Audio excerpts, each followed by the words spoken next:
Before heading to the video, if you haven't subscribed the channel, do subscribe it and don't forget to click the bell icon for the latest update notification.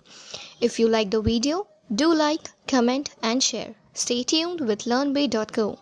Happy learning! First day we are going to start with the introduction to programming, and this will be the basic things whatever we have learned in our basically higher secondary, or you can say in the graduation. We will be discussing about these topics, and then in the second day we will be discussing about the memory management in Python. Believe me guys, this is one of the hot topic in the interviews nowadays. If you understand this and the further classes which you will attend, if you will understand this part, that how the memory is managed in Python, how the data is getting stored in Python, you will be having few of the questions related to the memory management, and it has got a better weightage into the interview. So we will be discussing about these topics, and then we will be going to see that how we can visualize the memory management part. We'll see that when we do the allocation, how exactly the program runs internally into the computer. Then we'll be discussing about the input and output functions in Python. Guys, these topics, Ashwin, I'll be taking this kind of questions later. As of now, let me just start with the sessions, and then questions, I'll tell you the time, like when we can take the questions. Okay, so just give me some time. Okay, just listen to this. So I hope everyone is able to hear me. Okay. Next, in day 3, we are going to discuss the Python programming components. This is about the different components. We have data types and all, and then we will be discussing about the derived data types, list, tuple, dictionary, range, and set data types. After that, we'll be going to the operators on day 4, and day 5 will be starting with the loop. So this is the 5-day agenda that we are going to discuss in this class. Yes, Anshad, do you have your question? Do you have any question? Sorry, Anshad, I think you're not, your audio is not enabled. Your audio is not enabled. Okay, anyways, so you just look for the audio. Okay, anyway, so this is the 5 days agenda, and then after this, in the next session, we will be starting with the next topic, like the agenda for those classes or the next webinar session. The date for those webinar session will be 31st of May to 4th of June. Okay, and in those classes we'll be discussing about few advanced topic like data science modules in Python, probably NumPy, Pandas, Matplotlib, and Seaborn, and we will be doing a case study. Okay, so those who are attending this session, you guys can just make sure that you can attend the next webinar session also. That will be quite helpful for you. Oops concept, see, this is the 5-day webinar. It is not possible to cover all the topics we are covering, so we are running a series here. Okay, after this we will be again starting with few more topic, Mr. Bala. Okay, we'll be starting with few more topic, and in the next webinar session, probably when we will do it over the time, we will be getting the rest of the, we will be covering the rest of the topics in the webinar. Yes, Dipti and everyone, in fact, we have the YouTube channel, we have the LinkedIn page. At least if you will follow us, or if you will like us, or if you subscribe us on this platform. So now we are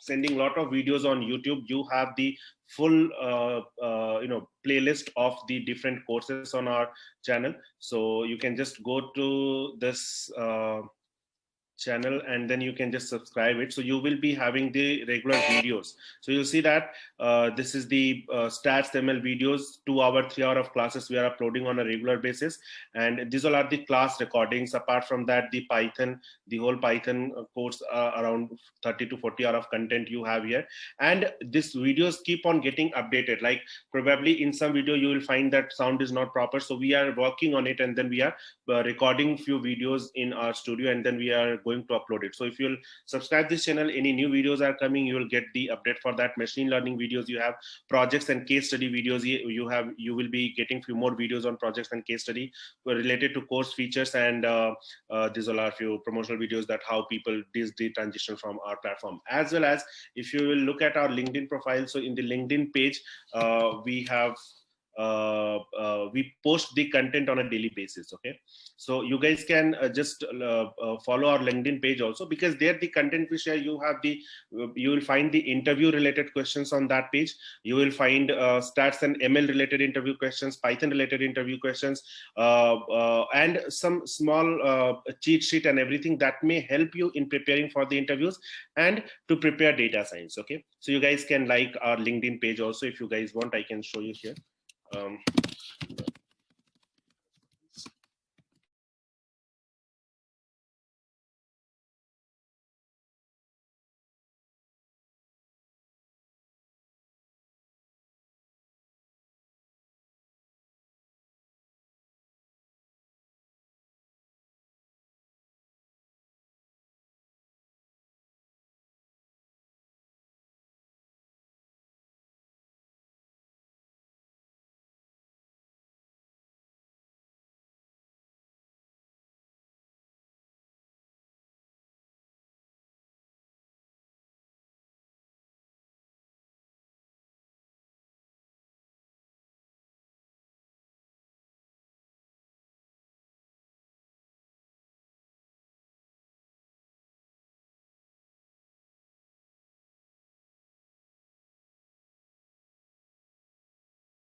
Hello guys, am I audible?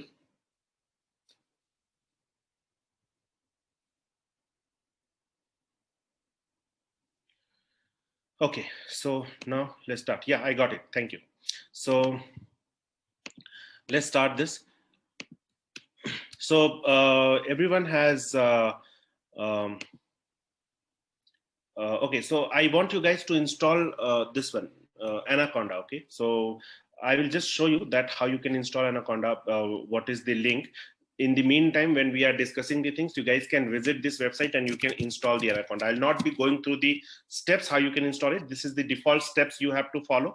Those who have not installed it, you guys can install this, and those who have already installed it, you guys can continue. Okay, so you just go to anaconda.com. It is for those who have not installed it. I'm just showing you that from where you have to download.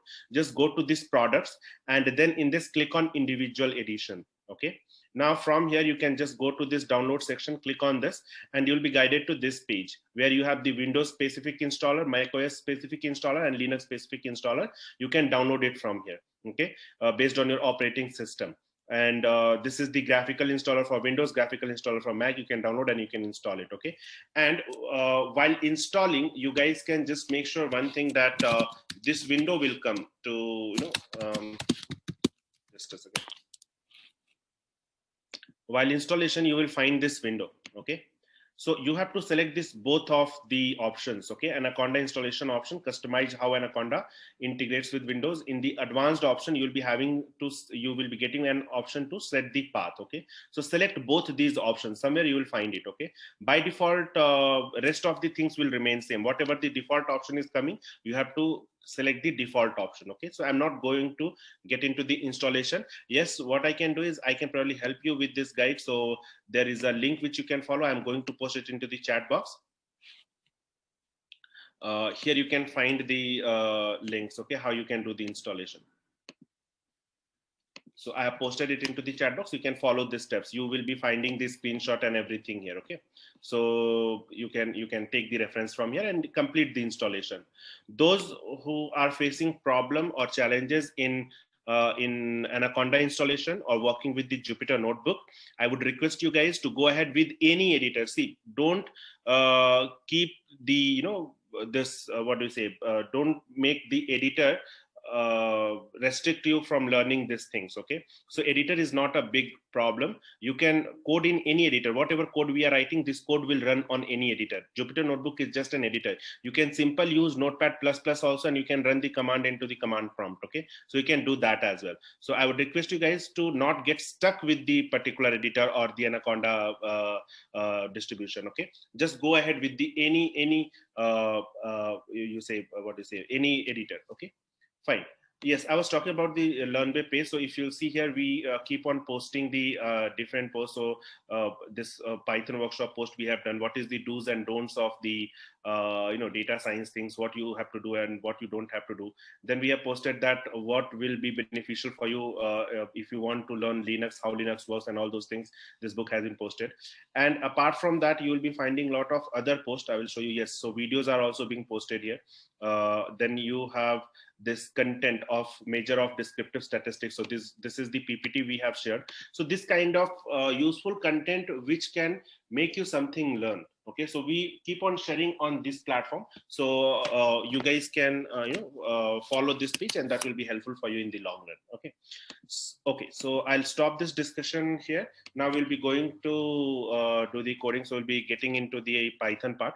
One thing I would just like to know, because so that I can I can understand that how I have to take up this class. So I just want to have an idea that how many people are fresher over here.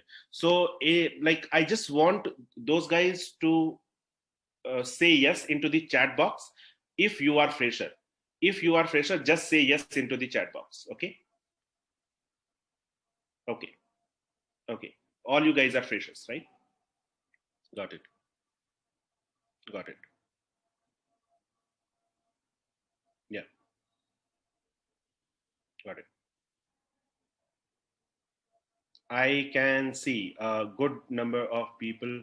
Yes, Kumar, you will get the certificate at the end of this course. Don't worry. Okay, everyone will be getting the certificate. Just the thing is, at the end, you have to do some assignments. Okay, and you have to submit it to us. Based on that, we'll be providing you the certificate. Don't worry, those assignments will be easy. Okay, so I hope I can see there is a good number of people who are freshers. Now, I also want to have an idea, apart from these guys, anyone who is experienced. So now, those who are experienced, you guys just say true. Just say true. Those who are experienced, true. Okay.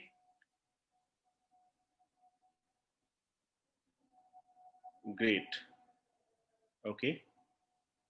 Great. Great. Non-IT. True non-IT. Okay. Okay. Okay. Now, great. I think, okay, got it. So fine, guys. Anyway, so if you guys are experienced, whether from IT background, non-IT background, I have to take that into the consideration. Okay. So now I want at least, this is the last question, or this is the last response from my side. I'd be asking you guys. I want those guys to ping again, yes, those who are from IT background, or sorry, non-IT background. Those who are from non-IT, you just write non-IT. Okay, just write non-IT. If you are from non-IT background, just write non-IT. Okay, because I just want to see that how I have to construct these classes further. Great. Great. Good. Got it. Okay. Okay. Student, non-IT, no issues. Whether you are student, whether you are working professional, doesn't matter. But I just want to see whether you are from IT, non-IT background. Okay, we have Dinesh. Okay, great, Dinesh. Thank you, guys. Great. Okay. Okay. Got it. Yeah, so I can see a good amount of people here are from non-IT background. Few scholars and few doctors we have here, PhD students and all. So okay, that's good. Like, see, the thing is, what I can see here that most of the people are from non-IT background and freshers. So according to that, whatever schedule or whatever course content I have shown, probably that is the good thing to start with. Okay, and even if you are from non-IT background, you are from IT background, probably if you're working as a Java developer or C++ developer, so this particular class which we are going to discuss today and tomorrow, that is going to help you a lot to understand Python, how Python works. Okay, so now let me start with the class first, and then the rest of the further discussion we'll be having on the as the session goes forward. Okay, fine. So let me take few questions. How many hours about this course? This is going to be, see, for this week it is 10 hours, 8 to 10, 5 days. Next week there'll be a continuation of Ascii. Just now we have discussed that there'll be a continuation, not next week, 31st to 1st June. Okay, I'll tell you the dates and everything. So 31st to 1st June, there'll be a continuation, and again we will be sending you guys the message and everything, so you guys can register for the sessions. Okay, how to check Anaconda installed or not? I'll let you know. Sir, after send the recording video. Yes, recording videos. Let me check with my team. Probably they will be sharing the recording videos. For that, we will be creating a Google Drive folder, and in that we'll be keeping the content, video, and the material both. Okay, so that you guys can get the access to it. Probably will be getting it. So by tomorrow or by the end of this session, we'll be providing you that Google Drive link. Okay, great. No, this webinar is not a paid one. This is free. Okay, so how you will send this link in from Mechanical? Okay, on our mail you will send the link for the next sessions. See, next session with the same link you guys can join tomorrow's and day after tomorrow's or the further leftover or upcoming classes. Yes, the next webinar which we will be conducting, you guys will be getting from whatever platform you have come. From that platform you will be getting. Okay, so whether Instagram or wherever, you'll be getting there also, as well as you'll be sending mail as well. Okay. Can we learn theoretically? See, these 5 classes is going to be completely theoretical. Okay, these 5 classes, but after this, when we'll be starting next session, that will be completely programming. So we have divided this part into two, this whole webinar into 2 parts. One is theoretical class, one is programming and practice part. So next part, which we'll be doing for 5 days, 31st May to 5th June, those part will be, completely programming. Okay. Guys, am I audible? Everyone, am I audible? I just want yes, because I am getting few messages that my voice is breaking. So I think my voice is clear. Manoj, please check from your side. The next webinar would be paid. No, it won't be paid. Our webinar would be free. Okay. How to implement Python in any Python project? We will be coming to that. See, these all things are yet to come in the upcoming classes. There are a lot of things to cover. This just 5 classes will not be able to cover everything. So let's just wait till then. Okay, Vinay. Okay, so now I think that's fine. Okay, let's start with the class. So what I want is, I hope you guys have installed Anaconda. Now, if you want to check whether it is installed or not, if you guys are using Windows, I want you guys to go to Start menu or search for Anaconda Navigator in your Start menu. Okay, so if you will be getting the Anaconda Navigator, this logo you will be getting of the Anaconda Navigator. I hope you guys are able to see this. Okay, so this is the logo for the Anaconda Navigator. 1 minute. Yeah, so you will be able to see this Anaconda Navigator. Okay, so just click on this and then it will launch the Anaconda Navigator. Okay, this is the Anaconda Navigator. Here you will be having Jupyter Lab, Notebook, Orange 3, and the other editor which you have installed on your system. We need to work on the Jupyter Notebook. So I want you guys to launch the Jupyter Notebook from here. Okay, if you have installed it, I want you guys to launch it from here. Okay, fine. Once you will launch it, it will be launching the Jupyter Notebook in your default editor.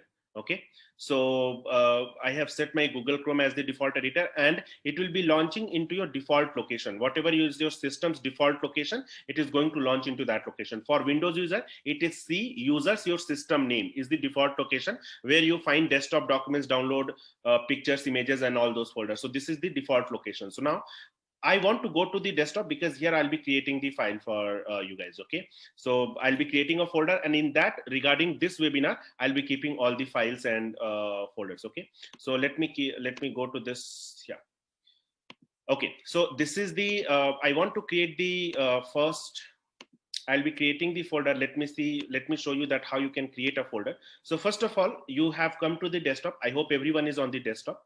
You guys just follow the things, okay, whatever I'm doing. Next, you need to click on this new button on the top right hand side corner. Click on folder and it will be creating a folder. Okay, you just scroll it down, you'll be finding some folder with the name Untitled folder.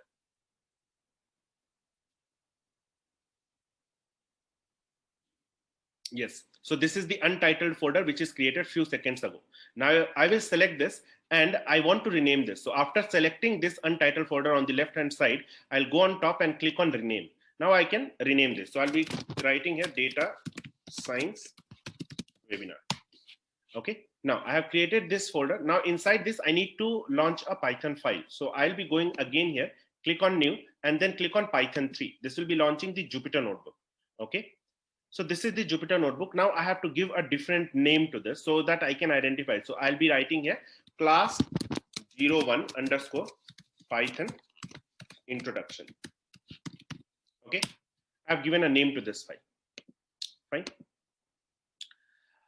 Yeah, any editor is good. Okay, any editor, Atom or VS or any editor, whatever you want to use, you can use. Okay, Android users. So if you are joining through mobile, probably it will be not helpful. Okay, you guys will be getting the certificate. Okay, so I think this question, it is better that if we have in the extra time after the session, guys, please concentrate. Let's go ahead with the class and topics. Okay, so this type of questions will be taking towards the end of the session, otherwise there is no use, right? We'll be wasting our 2 hours of time. Okay, okay, so I'll not be taking this kind of question first of all. So let me see.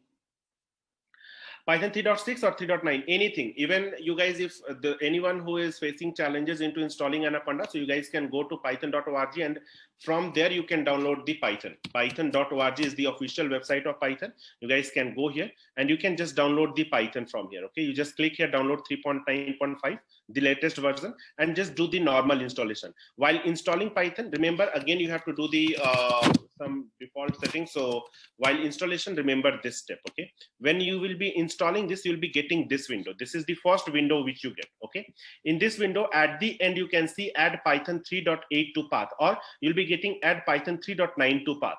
Select this option and then click on install now. Okay, yeah, so if it is not supporting, I would ask you to go ahead with the python.org, download and install it. While installing, you just make sure that you have selected this add Python 3.8 or 3.9 to path. Okay, here also you can work. Okay, fine. Once the installation is done, so you guys can let me know. Better you can just start with this any editor, and today I'm going to start with the theoretical topic. I'm not going to write much code, so don't worry, you'll not be missing anything. Just focus on the class. Okay, fine. So now let me start with the topic first. So first of all,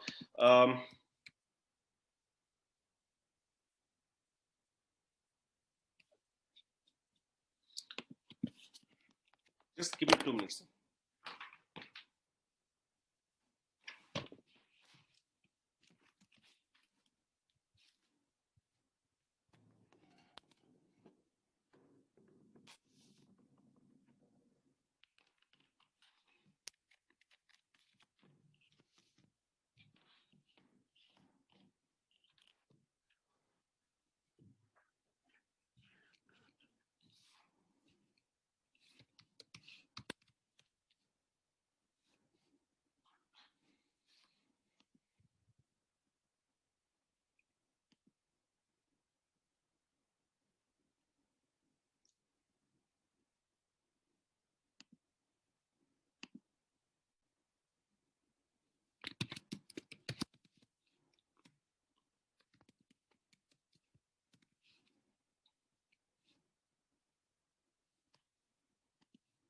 Okay, so first of all, we are going to start our discussion with the operating system, basic of computers. Okay, nowadays, everyone is having at least mobile in your hand, right?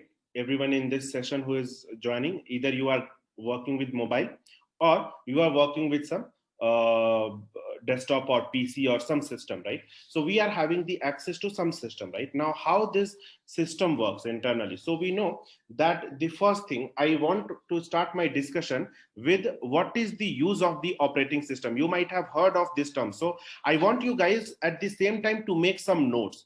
The keywords which I'm discussing, if you're not getting those keywords, you just make a note of it. Probably we can have a discussion on that, or you can look for those things online. Okay, so I would also ask you guys to make a note. Okay, so first of all, we are starting with the operating system. What is an operating system?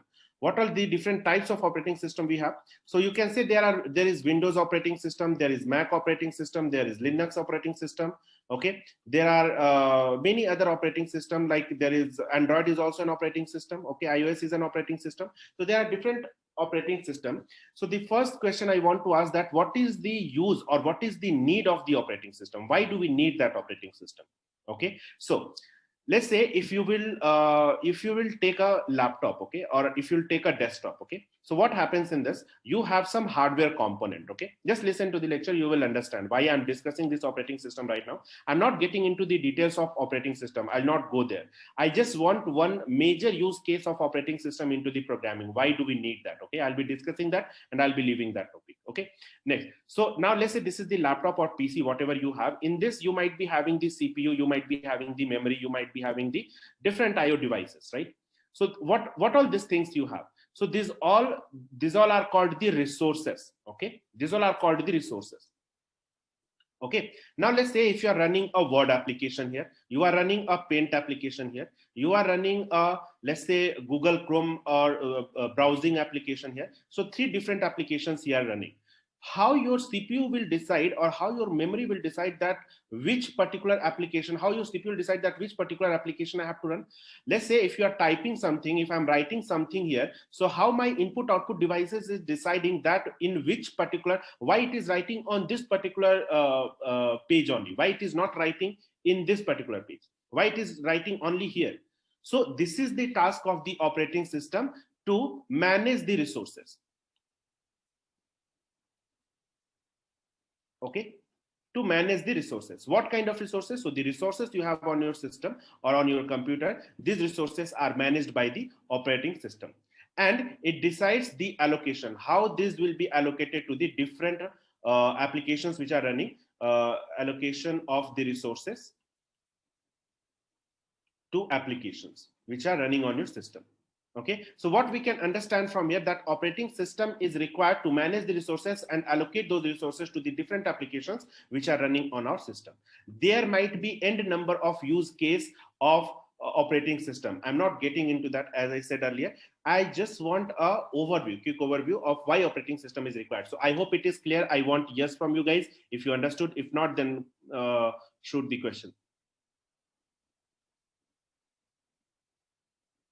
Okay, there'll be some delayed little bit. Okay, probably there'll be little bit of delay, but I think after some time it will be okay. Okay, great. I got the question from Krishna Kumar. Okay, connecting hardware to the user. Connecting hardware to the user. Okay, to interact with the computer. Good, sir. We can Sublime text editor. You can use any editor. I told you I'm not going into the discussion of the editor, guys. Please follow that. Okay. So yes, I think most of the people have understood. Okay, great. So what we have seen that, okay, so a few people have also posted that if we want to communicate with the computer, then also we need an operating system. Why? Because let's say you might have seen lot of hardware devices, right? Correct. Let's say if your TV is switched off, okay, and if you switch it on and the software which is installed, if it is not working, or the antenna is not getting the signal, then what happens? It does not show you something, right? So yes, Santosh, do you have any question? Santosh, I think I lost you, so you can raise your hand again if you have any question, or you can ask the question into the chat box. Better, I think, if you guys can ask the question into the chat box, it would be better for me. Okay, great. So now what I was asking that, see, this is also an interface. Operating system is an interface between the user and the computer. We can say it is an interface between user and the computer, or you can say system. What is an interface? Okay, you have a TV. Okay, let's say this is the TV and you have a remote. Okay, now if you want to work with this TV, so this remote is called an interface. Okay, you will read this term, you will find this term into the object oriented programming also. So I'm just coming to the you can say at very low level, or in the layman term, I just want you to explain these things. What is an interface? So interface using which if we can control something, we say it is an interface. So between user and system, this is an interface. If you want to control your system or combination of hardware, then you need an interface. So we need an operating system. With the help of the operating system, if you'll be not having the operating system, then what is this? It is just a box which is having some hardware devices into it, and we are not able to do anything. Okay, you can just have a laptop which is dipped into water and it is not responding at all to you. Similar to that, if you'll be not having operating system, it is nothing less than that. Okay, so a simple thing is that if you will be having the hardware component placed together, in the best possible way. But if you're not having operating system, you'll not be able to work with that. So you need an operating system to interact with the hardware, and that is where operating system comes into the picture. So it helps us to communicate. Let's say if I want to go to a particular folder, so this is the task of the operating system to give me this interface. If I want to launch a Jupyter Notebook, I need an interface to go and click there, right? If you'll not be having, then it is not possible, right? So this is the another task of the operating system. But the task which I wanted to discuss is the management of the resources and allocation of those resources to the application which are running on our system. I hope everyone is clear on this. Next, I'm going to discuss what is programming language and why do we need programming language.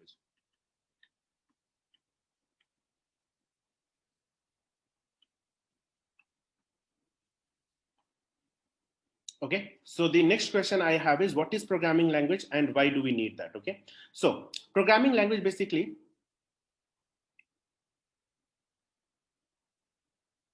okay, yeah, Krishna, there are a lot of applications. As I said, there are a lot of applications of the operating system. We are not learning here the operating system, right? So actually this part which I discussed, it is related to some other topic which you'll be learning in the memory management. Okay, that's why I have discussed there.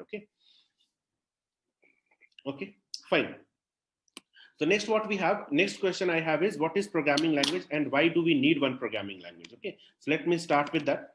Just a second.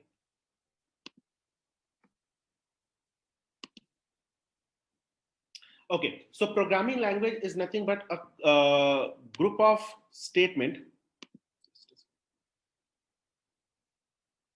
Yeah. So programming language, if you will ask about the definition, so programming language is a set of predefined words that are combined into a program according to some predefined rules. Okay, so if you will be asking about what is operating system, first of all, why do we need operating system? We have discussed this question and I have already said why it is required. What is programming language and why do we need that? Okay, so programming language, we can say a programming language is a set of some predefined words. Okay, set of some predefined words combined into a program according to some predefined rules.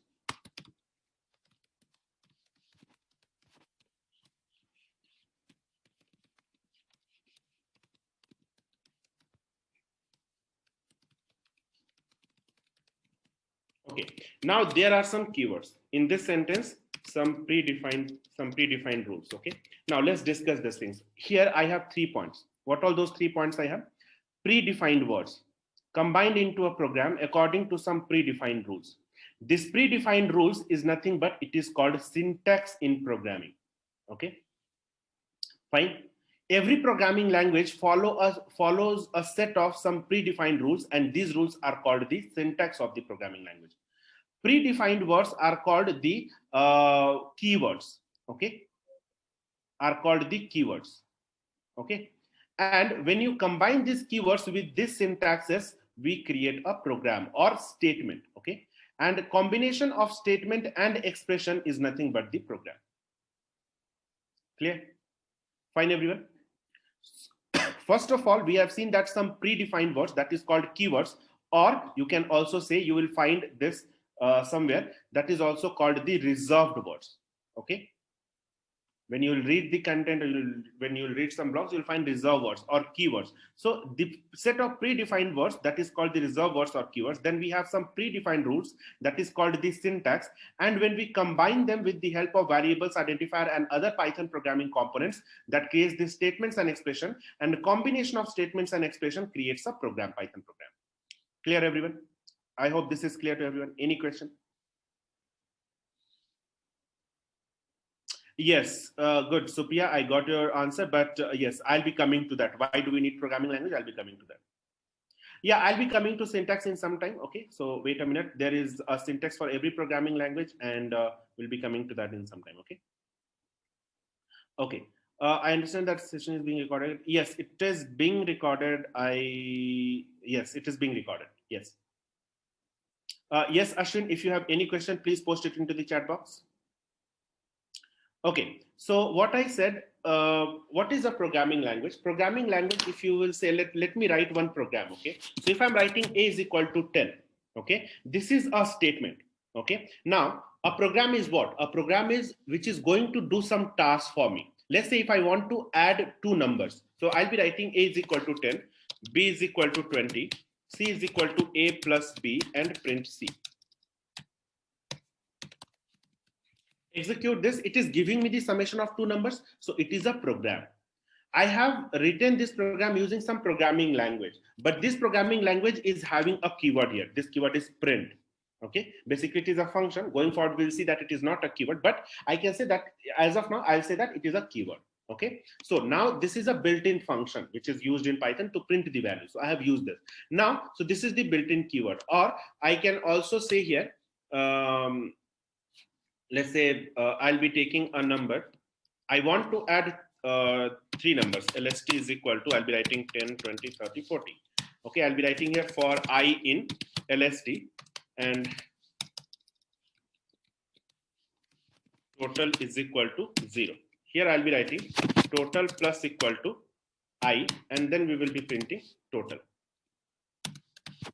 Okay, execute this. What we have got? We have got the summation of all the number.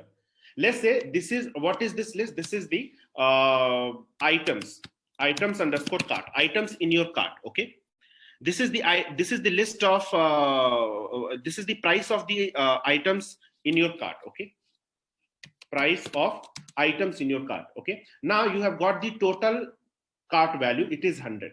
Okay, now how you have done that? You have written a program. Now in this you can see this for is a keyword, this in is a keyword. If you want to find the list of keyword, you can simply go ahead and write here import keyword, any editor you are using. Okay, Python editor, you can get this output there. Okay, you just write keyword dot kw list. Okay, execute it, you will be getting this list of keywords. Now in this you will be able to find for, you will be able to find in. Okay, this you'll be able to find from, global, if, import. This whole Python is nothing but about understanding these keywords. If you understand these keywords, you know 30 to 40% of Python. Okay, I cannot say that whole Python, but yes, 30 to 35% Python you know. If you know these keywords, even more than that, I can say you'll be having more confidence. Now by the end of this session, or within 1 month, let's say you attend my class, and if you do some self-study, and after 1 month, if you understand that what all, you have the clear ideas, if anyone will ask, you will be able to explain that what this keyword do in Python, then you know you have a good hold on Python. Okay, so you need to focus on that. Okay, now so these all are the keywords. With the help of that keyword and with the help of few variables, we have written this statement. This is called one for statement I have written here. This is another statement. This is another statement. Okay, so if you see, I have written it in a specific order. If you see, I have written total plus equal to I. Okay, if you see here, I have written total is equal to 0. So what if someone will say, no sir, I'll be writing here 0 equal to total, will it work? No, it will give you the error. Why? Because this is the rule, this is the syntax. Okay, and if you will change the rule, if you will change the syntax, the programming language will give you the error. For example, let's say two people are communicating with each other. Okay, so when we say that communication happens between those two, when there is some interchange of meaningful things happens between them, right? When they are communicating, like if they will talk gibberish, it is not a communication, right? Established communication, it is not established communication. But when we say the communication is happening, probably you might be using the Morse code. Okay, and using Morse code you may communicate your message to someone, right? But that is transferring a meaningful message to others, right? So that is a communication. Similarly, when you want to interact with the when you want to interact with the computer, you need to give some proper instruction which your computer can understand. Now these instructions we are giving to the computer with the help of the programming language. So I wanted to add this number, I would have written here total is equal to 0, because that is how Python understand, and then this will be transferred to your CPU after converting this to the bytecode. Okay, if you will be writing it other way around, your Python compiler or interpreter will not be able to understand what exactly you are doing here. Okay, so that will create a problem for you. So basically what we can see here, this is the keyword, this is the variable, this is the identifier and variable, you can say still. These all are the values and objects. This is the operator, this is another operator, this is a built-in function. So with this set of, with the help of few keywords, we have discussed just now that with the help of few predefined keywords or words, predefined word is what? For. In is the predefined word, okay, that is called keyword, combined into a program. So this is the whole program according to some predefined rules. So this is the rule I have said, right? You cannot write other way around. You have, when you are writing for loop, you have to write this way. So this is called the syntax, okay? I'll be coming to that later. And remember, syntax is something which you will be learning by practice. No one can tell you, I cannot give you one class where I'll be discussing the whole syntax of Python. Probably it will not be ending, because today I'll discuss some syntax of, and if you don't practice, you will not be able to learn it whole of your life. So you need to do the practice. You need to look at your program. You need to look at some others program. Then you'll be learning the syntax. So I want you guys to go ahead and start practicing few Python program from today only. At least if you're not understanding, just have a look at how it is written. Okay, if you will just look at this program, you can just find a lot of information that how I'm defining a list, how I'm defining a variable, how I'm assigning a value to a variable, how I'm running a loop. What is this assignment operator? This is called compound assignment operator. How it is written, how it is working. If you have that agility to learn, you will be able to learn by the end of this session a lot of things. Okay. Anyway, so I hope this you have understood what is a programming language. Now let me discuss that why do we need a programming language? Okay. Another important questions.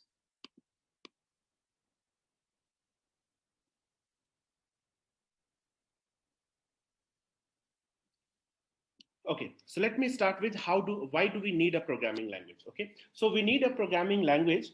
Okay, so let me tell you, to solve our problem.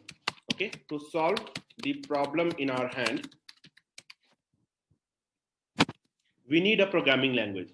One will say that I have problem, like I have problem in my life. Can Python programming solve it? No, it is not about your life problem and any other problem. I'm just talking about the problem which you have, which you want to solve using some programming language. You can do that, or using some application. For example, let's say if you want to connect to some people over the internet, you have lots of social media applications, right? So that is solving one of your problem. Okay, to connect to the people, we have some application, correct? So that application may be LinkedIn or Facebook, anything. So this is the social media application we have. Now let's say if you want to calculate your monthly bill, okay, monthly expenses. If you want to calculate your monthly expenses, you need a calculator. Okay, you want to browse something on the internet, right? If you want to find something on the internet, you need a browser, a browsing application like Google Chrome or Mozilla Firefox, right? Or if you want to make a note, okay, so you need a note making application. Clear? So these are the different problems you have in your hand, and to solve those problems, what you are doing, you are creating one application. So let's say if I want to develop a calculator application or LinkedIn application, so to solve this problem, we need a programming language which can develop the application for us, and then we can get our problem solved, right? So in other words, what I can say that what is the use of the programming language? Probably the direct use of the programming languages, the direct way use of programming languages to develop the application. If you want to develop the application, you can say that we need a programming language. But isn't it solving your real life problems? That application is going to solve your real life problems, right? So can I say that programming language is used to get our tasks done indirectly? Can I say that, everyone? Yes.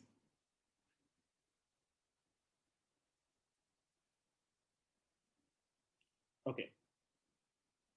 Great. So I hope you guys have got it, right? What is a programming language and why do we need it? So basically to solve our problem. Now, what kind of problem one might have or what kind of problem we might face? So see, right now, why we are learning data science, okay? There might be, everyone might be having a different reason. Someone wants to become a developer, someone wants to become a data scientist, someone wants to become a data analyst, anything, right? So I'm not going into the particular profile, but nowadays the big challenge for us is to analyze the data. data analysis is one of the biggest problem of the upcoming years. Okay, and if you have the data and if you are not using that, probably you can say that you found some treasure and you are just being idle with that. So you are not using that treasure, right? So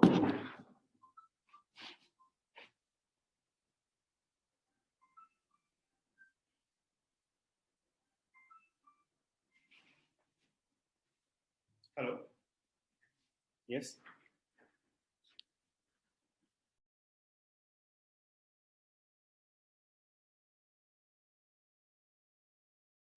Guys, just give me a minute.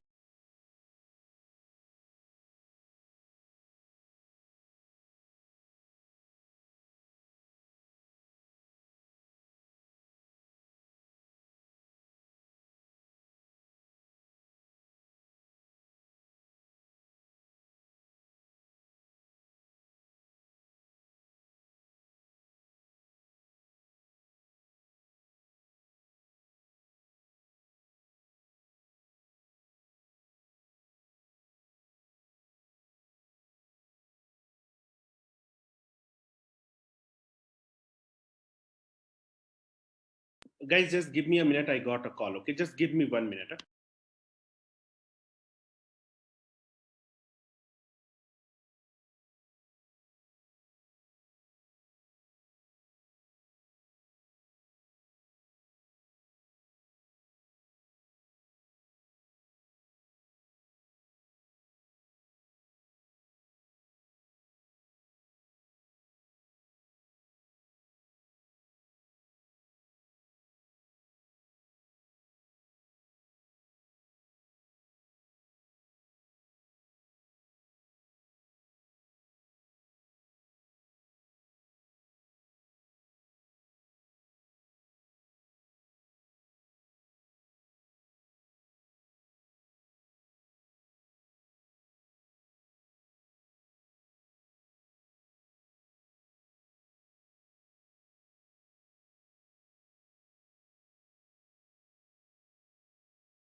Okay, guys. So now let's start again.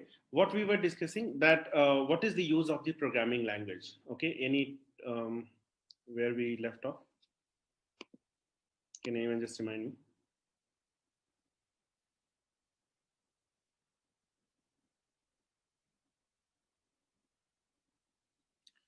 Okay. Okay. So basically, programming language, we have discussed that it is used to get our tasks done or to solve our problems. Okay. Now the thing is, we are here learning the Python. So the next question is why we are learning Python. So for that, we need to discuss about the types of programming language, what are the different types of programming language we are having, and after that we'll be going to discuss that why we need Python. Okay, so types of programming language, there are mainly two types of programming language. One is low level programming language and one is high level programming language. In the low level programming language, we know that we have machine language. Okay, this is also called binary language. Okay, or it is written in terms of 0 and 1. Okay, and we also have assembly language, right? So these all are the different etc. There are different other types of low level of programming language. And next we have high level programming languages, like you can see C++, Java, Python. Okay, so we are learning Python here. So why we are learning Python? Python means we are learning high level programming language. So the question comes is why we are learning high level programming language, why we are not learning low level programming language. Okay, so let's discuss few of the problems that we face while learning the low level programming language, and then we will be coming to see that why we need Python. Okay, let's first discuss why we do not use low level programming language. Okay, so the first question is this. So the answer for this is number one. Just listen to these things. This is going to be a bit theoretical, as I said.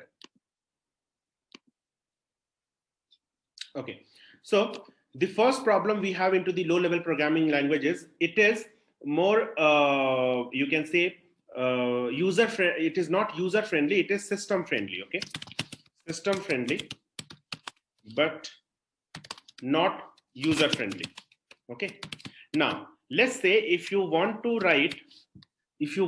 add two numbers, how you can write it in Python? That is a high-level programming language. You can just write a is equal to 10, b is equal to 20, and print a plus b. This is going to give you the sum of two numbers, right? This is giving you the sum of two numbers. But if you want to just write one single line of code in low-level programming language, let's say I want to write it into the machine language, I will just show you one process, okay?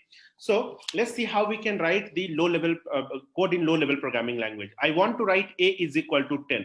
To just write this code in machine language, okay, first of all you need to follow, as of now you need to follow one is called the Ascii code, okay?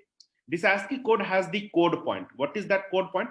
Code point is basically whatever keys you have on your keyboard, right? Capital A or small a, or equal to sign, or plus sign, or capital Z or small z, whatever keys you have, these all keys are mapped to some values like 65 or 97 or 61 and so on.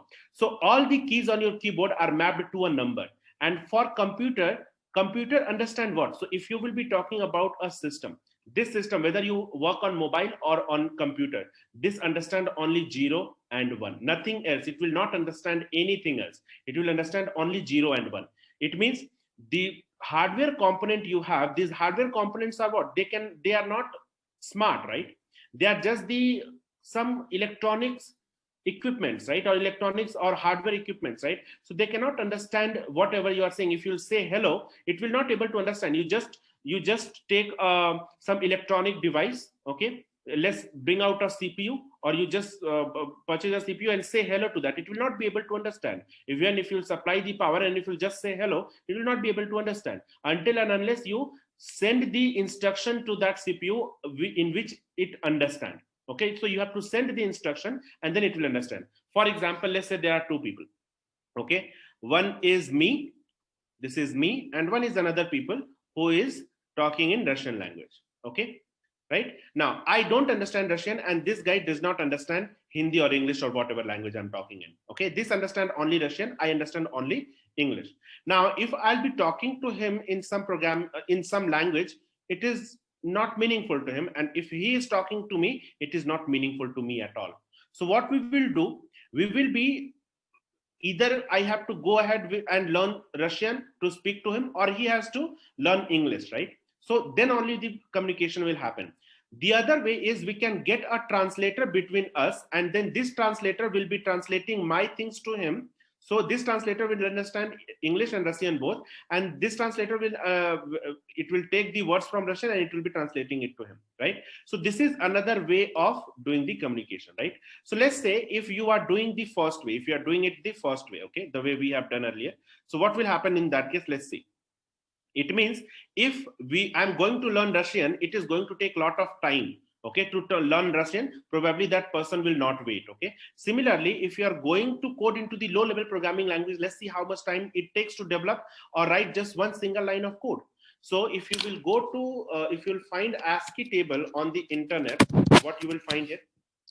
In this, you will find that this is the Ascii table. In this Ascii table, you will find every key in this list. Okay, you'll find every key in this list.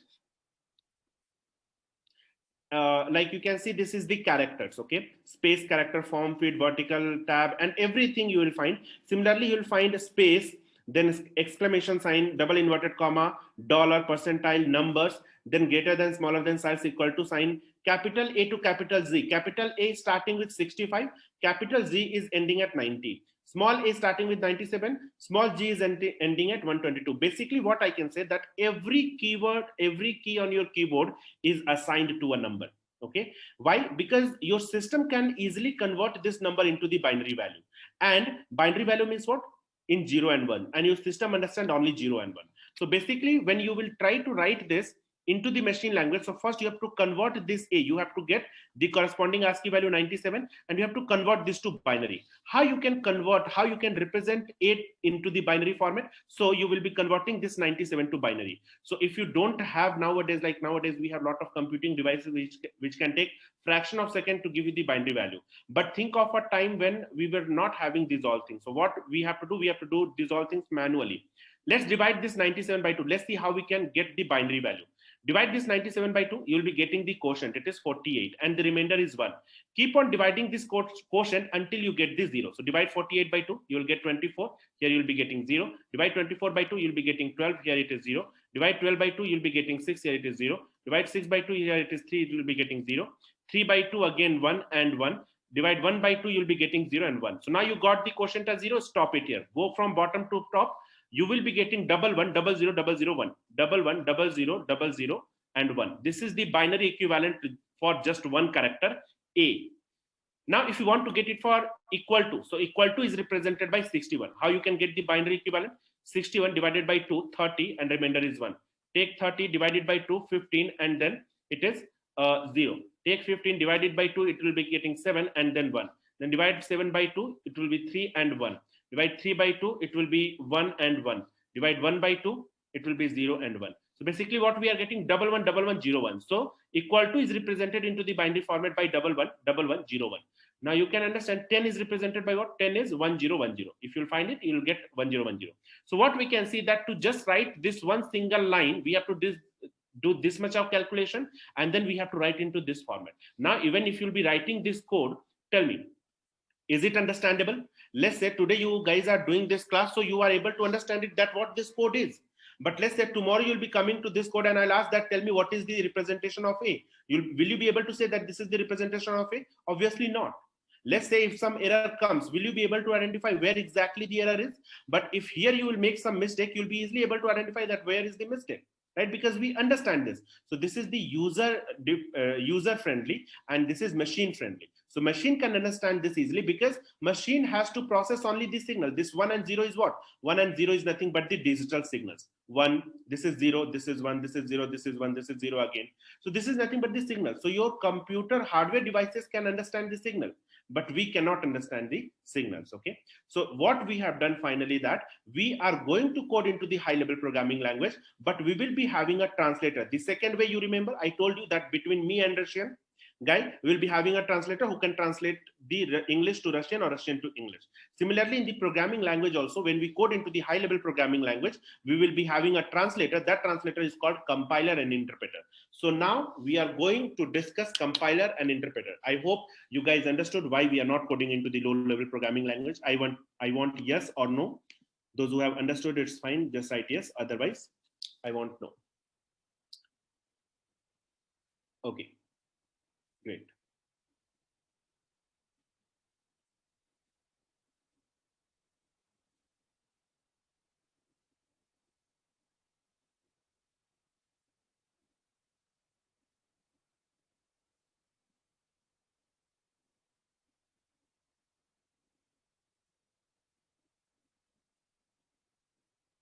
Okay, great. So I can see that.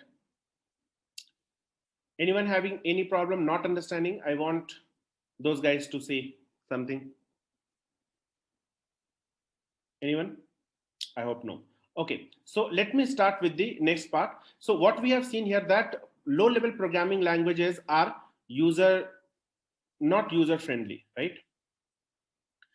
Okay, so see, basically we have discussed this all things. Why we not code in low level programming language? Because our system cannot understand the our system can understand only the low level programming language. Low level programming language means signals 0 and 1.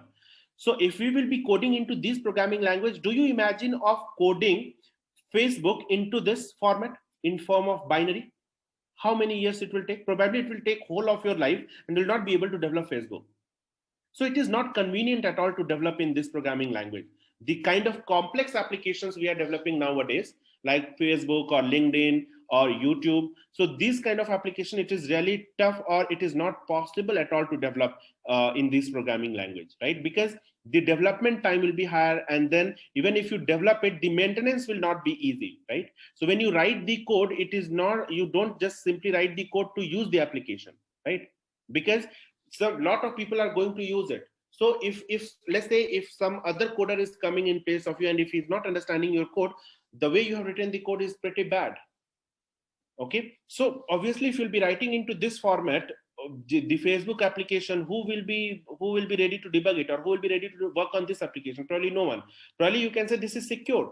Yes, it is secure, but there are a lot of other features or a lot of other things which we have to take into the consideration while developing the application, right? So we don't code into the low level programming language. This is one reason, because it is not convenient. It is, we can say it is system friendly but not user friendly. User friendly means we are users, we will not be able to understand this programming language, or we will not be able to code into this programming language quite easily.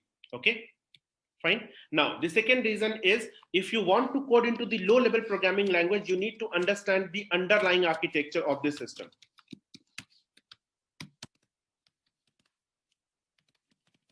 Okay. When you say that you want to code into the low-level programming language, let's say if I want to code into the low-level programming language, those who are from electronics or computer science background, those might have done the 8085 or 8086 microcontroller.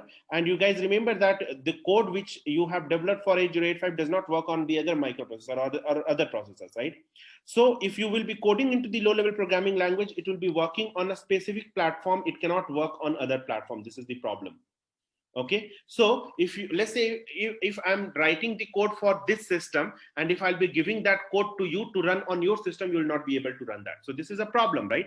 Because if you are going to develop one application for one specific system, then only one person will be able to use it. And tell me how many people are using Facebook nowadays? Almost, like you can say 50% of the whole world is using Facebook, right? Probably not, maybe the less number, but whatever, it is huge number. And you cannot go and develop a different Facebook application for everyone. Okay, you might be using LinkedIn, anything you are using, just take an example of that. Okay, so what is the question here is that if it is a huge number of people, and if they are using Facebook or Instagram or any application, it is not possible for the companies to go to each person and develop a particular application for them. Rather than that, we develop a common application which everyone can install on their platform, and then they can start using it, right? So to code, if you will be coding into the low level programming language, it will be platform specific. It will be running on that particular platform. Okay. Now, so the next question, reason is it is not expressive. Okay. These programming languages are not expressive. Expressive means to say, you tell me that, do you understand something from this code? You just forget about this line. Okay, you just forget about this line, but tell me, if you will be giving this code to someone, will he be able to really say that what exactly this is? A is equal to 10? No, it is not understandable at all. Okay, so it is not expressive. This is one reason. Number 4, the next reason is why we don't code into the low level programming language, because as a programmer, it is a bit complex to learn and write the code. Obviously you have seen that how complex it is to just write one single line of code. Okay, instead of that, if you will write in Python, you just write a is equal to 10. It is understandable by the human beings. You can understand, I can understand, right? So if we can understand easily, so why don't we code into the high level programming language? What is the use of again doing this all calculations and writing into this? Okay, so we will be coding into the high level programming language. Okay, now so these all are a few of the reason, and one of the last reason is code is not portable. Okay, code is not portable. We have discussed this already. Portable means you cannot move the code from one platform to another. Okay, we cannot move the code from one platform to another. This is another reason for not using low level programming language. If you code it on one system, it cannot run on another system. Remember that. This is one of the another reason to code into the low level programming language.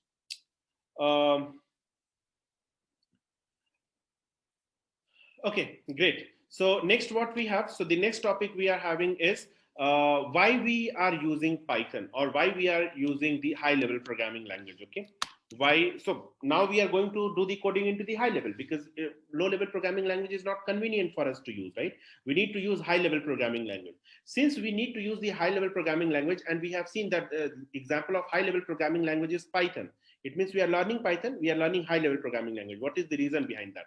So these all are the just opposite of that. So it is user friendly. High level programming languages are user friendly.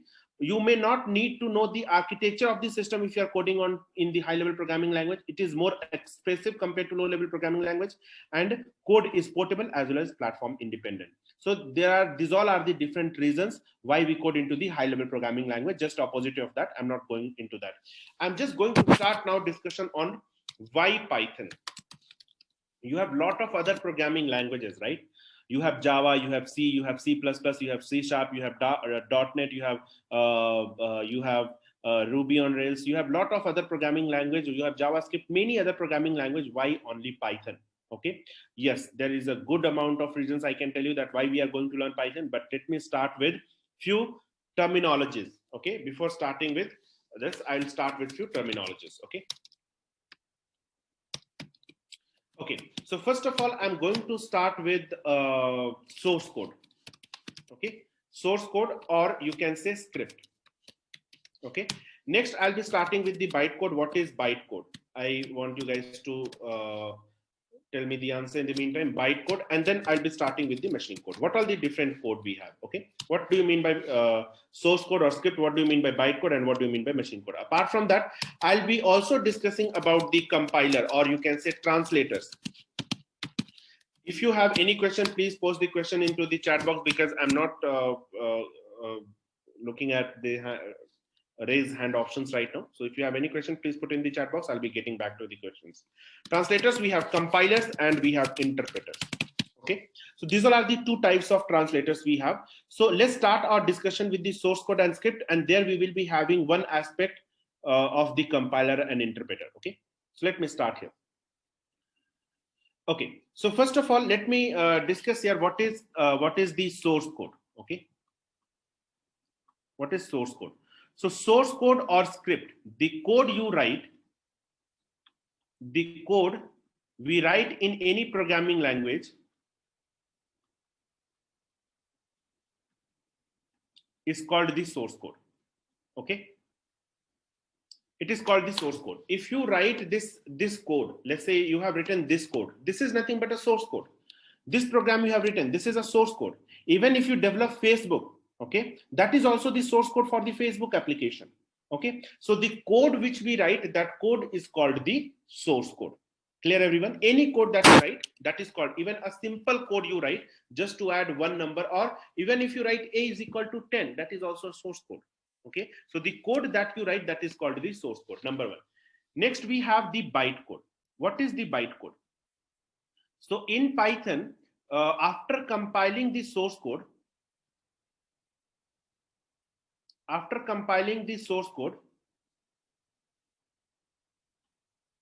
one intermediate code gets generated.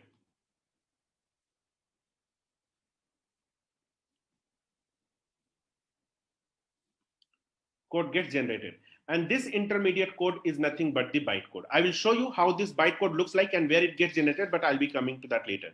Next, we have machine code. Machine code gets generated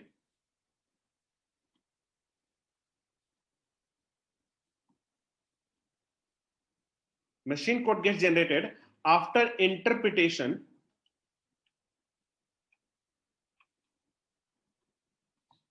of bytecode.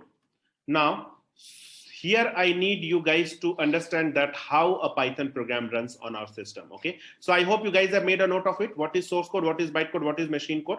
Let me first explain this with the help of an example and with the help of an image, and then I will be explaining this to you. So first of all, let's say you have written one Python code. Okay, let's say this is the Python code, and the Python file which you generate on our system, that will be having the syntax as .py. Okay, .py, like you have .txt file, .docx file, .pdf file. Similarly, Python file will be having the syntax .py. Py stands for Python. So this is the Python file where you have written some code. A is equal to 10, b is equal to 20, c is equal to a plus b, and print c. This is the code you have written. Okay. Okay. Now this is called the source code. This is the code you have written. This is called the source code. After writing this source code, when you execute this, so internally there is a compilation step. There is a compiler which compiles this source code to the bytecode. Okay. And the syntax of the bytecode will be what? abc.pyc. There will be some instructions which will be getting for this. Okay. And that will this is called the bytecode. Okay. Now, after this, there will be one PVM. Okay. This PVM stands for Python Virtual Machine. I'll be coming to that later. Python Virtual Machine. Okay. And we will be having the interpreter here. Okay. Now, this interpreter interprets this bytecode and generates the machine code. Okay. Which interacts with your hardware and finally gives you the output. So this is the whole step how a Python program runs on your system.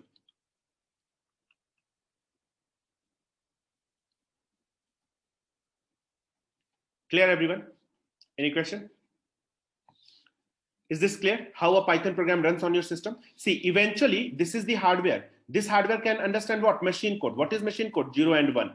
Okay. Eventually, you have written it into the high-level programming language using some Python code and all, but you have the compiler and interpreter which is converting this high-level code to the machine code or low-level code. So now what we are doing, we are having this translator which are translating this code to the machine understandable code. Clear, everyone? Any question till here? I want you guys to respond. If anyone who have not understood this step, please let me know.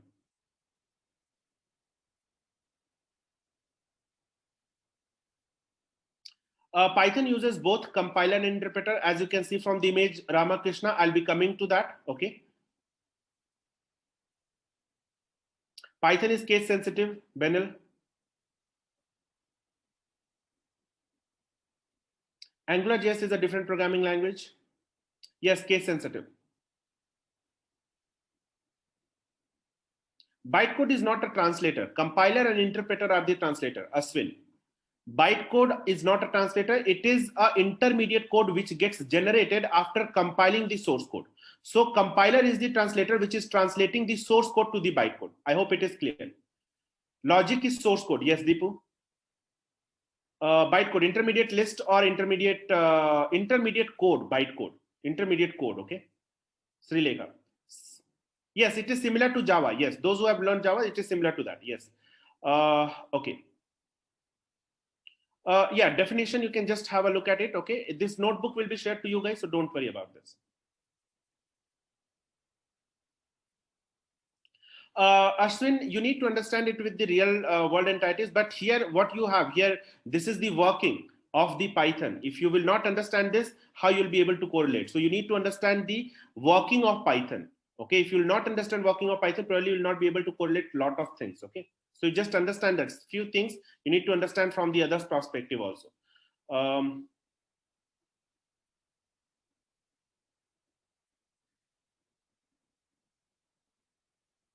Okay, I am getting Python virtual machine. Can you explain once more? Yeah, I'm getting once again. Okay, get it.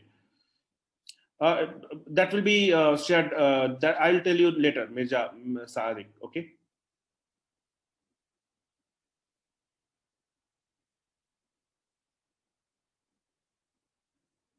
I understand, but Aswin, the thing you are saying that there are something which you need to, you cannot correlate. See, you cannot correlate everything with the real world entities, right? This is a working of a programming language, right? So let's say if you define a process, you just define it that how it happens. You cannot relate everything with the real world entities. That's why I said anyways. So I hope you understood that. You just make a note, you read about it. That's what you can do. So this thing you have to feed into your mind. Okay, that's it. This is the only possible way. Is PVM same as JVM? See, if you'll say acronym wise, it is around same, right? But the working is bit different. Okay, working is bit different of PVM versus JVM. Okay. See, Python is interpreted programming language. That is what Abhishek, whatever the question you are asking, that it is an interpreted language, and most of the places you'll find it is an interpreted programming language. Okay, most of the places you'll find it is an interpreted, but actually, why we say interpreted, that you need to understand. We can say it is compiled and interpreted both, but we don't say it has the compiler, and I will give you the proof that it has the compiler. Okay, I'm not simply writing it. I'll give you the proof that it has the compiler. I'll show you. Okay, so now you decide that why we are not saying it is a compiler interpreted programming language, because there is a reason behind that. Okay, I'll be coming to that reason also. Okay, yeah, so I'll explain this again.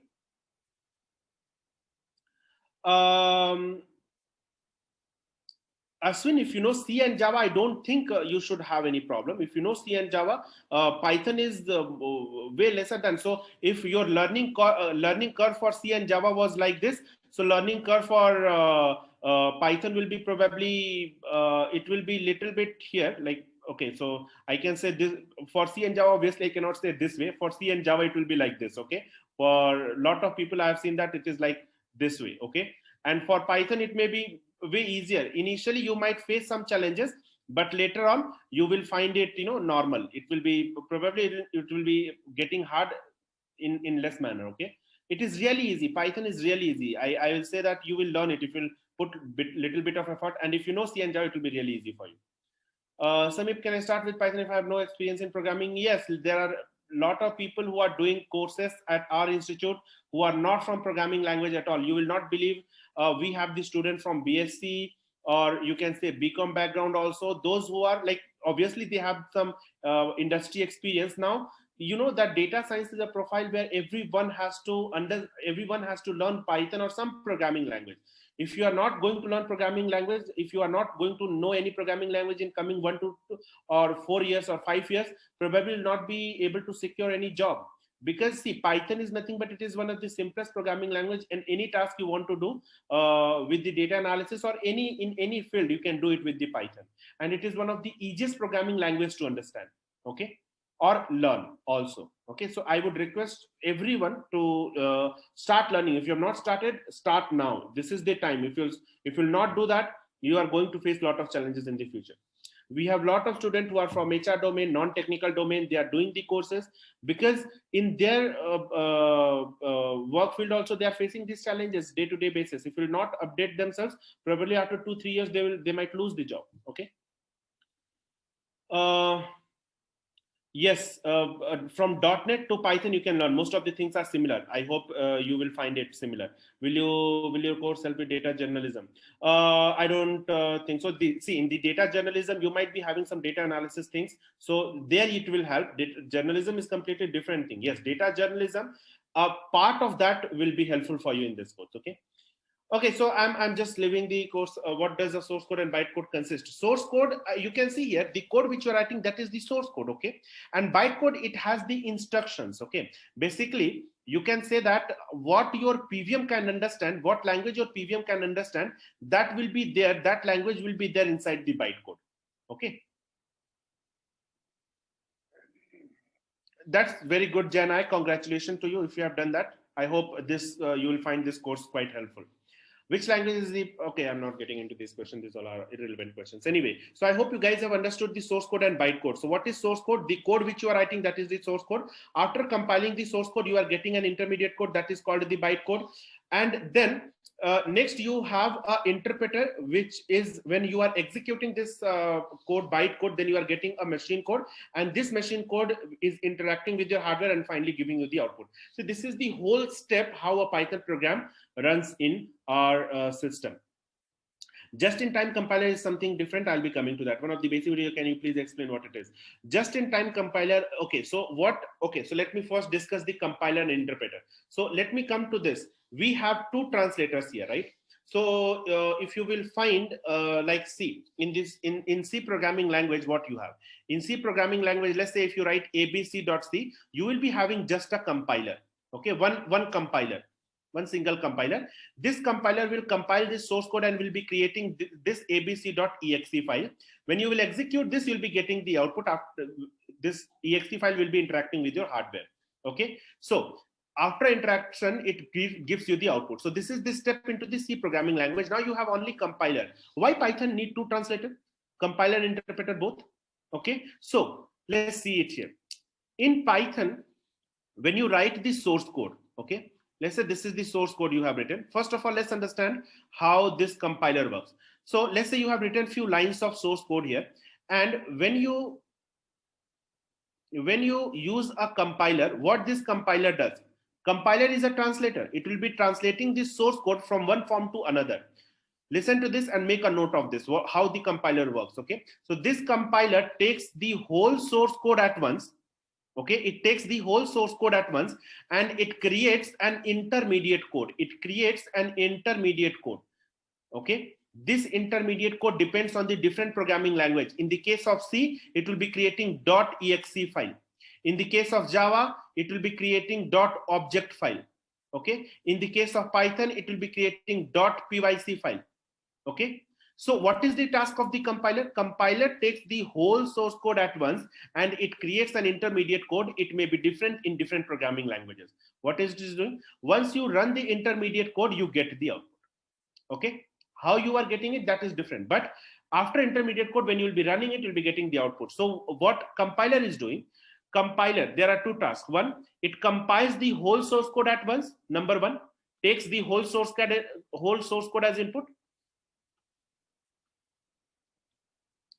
Takes all source code as input, right? And number two, what it does, it compiles the source code and generates one intermediate code. Okay, this is important. These 2 points are important. It generates the intermediate code. Okay, now how the interpreter works. So let's say if you have this compiler, okay, sorry, this is the source code, and if you will be having an interpreter, so what this interpreter does, let's say you have some lines of code here. So this interpreter will be taking this one line of code at once, and then it will be giving you one output for this line. Then it will be taking the second line of input here, and then it will be giving you the output for second line. Then again, it will be taking the third line, and then it will be giving you the output for third line, and so on. So basically what interpreter is doing, it is executing the source code instruction by instruction, or you can say line by line, right? Number one. And number two, does not generate any bytecode or intermediate code. Can I say that? Everyone understood what is the difference between compiler and interpreter? Let me give you one example. This is me. You have seen me earlier. This is me. And this is another guy who is talking Russian. Please don't get offended if someone is from Russia. Okay, yes. So this guy is, I'm speaking in English, okay, and this guy speaks Russian only. Now let's say if I will say something to him, he will not be able to understand at all, right? I'm just explaining, Mirza, just understand this way, simple way. I'm talking in English, he's not able to understand because he's understanding Russian. If he's talking, I'll not be able to understand anything because I'm understanding English.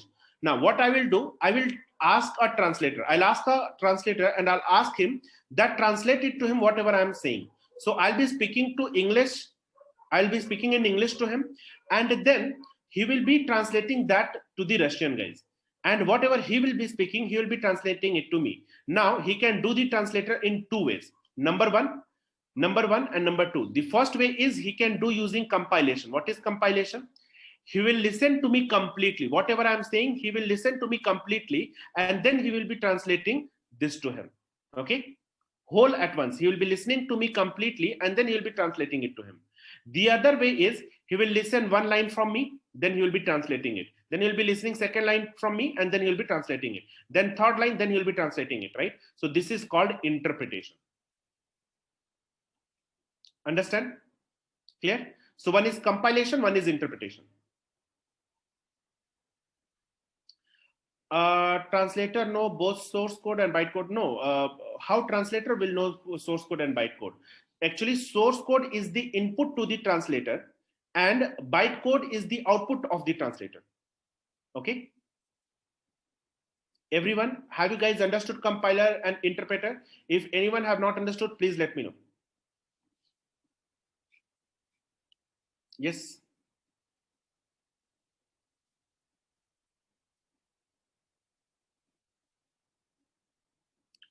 Anyone who have not understood, please let me know. Okay, source code. Source code is the code that you write. Any code you are writing in Python, in C, in Java, in .NET, any programming language, if you are writing the code, that code is called the source code. Okay? Clear, everyone?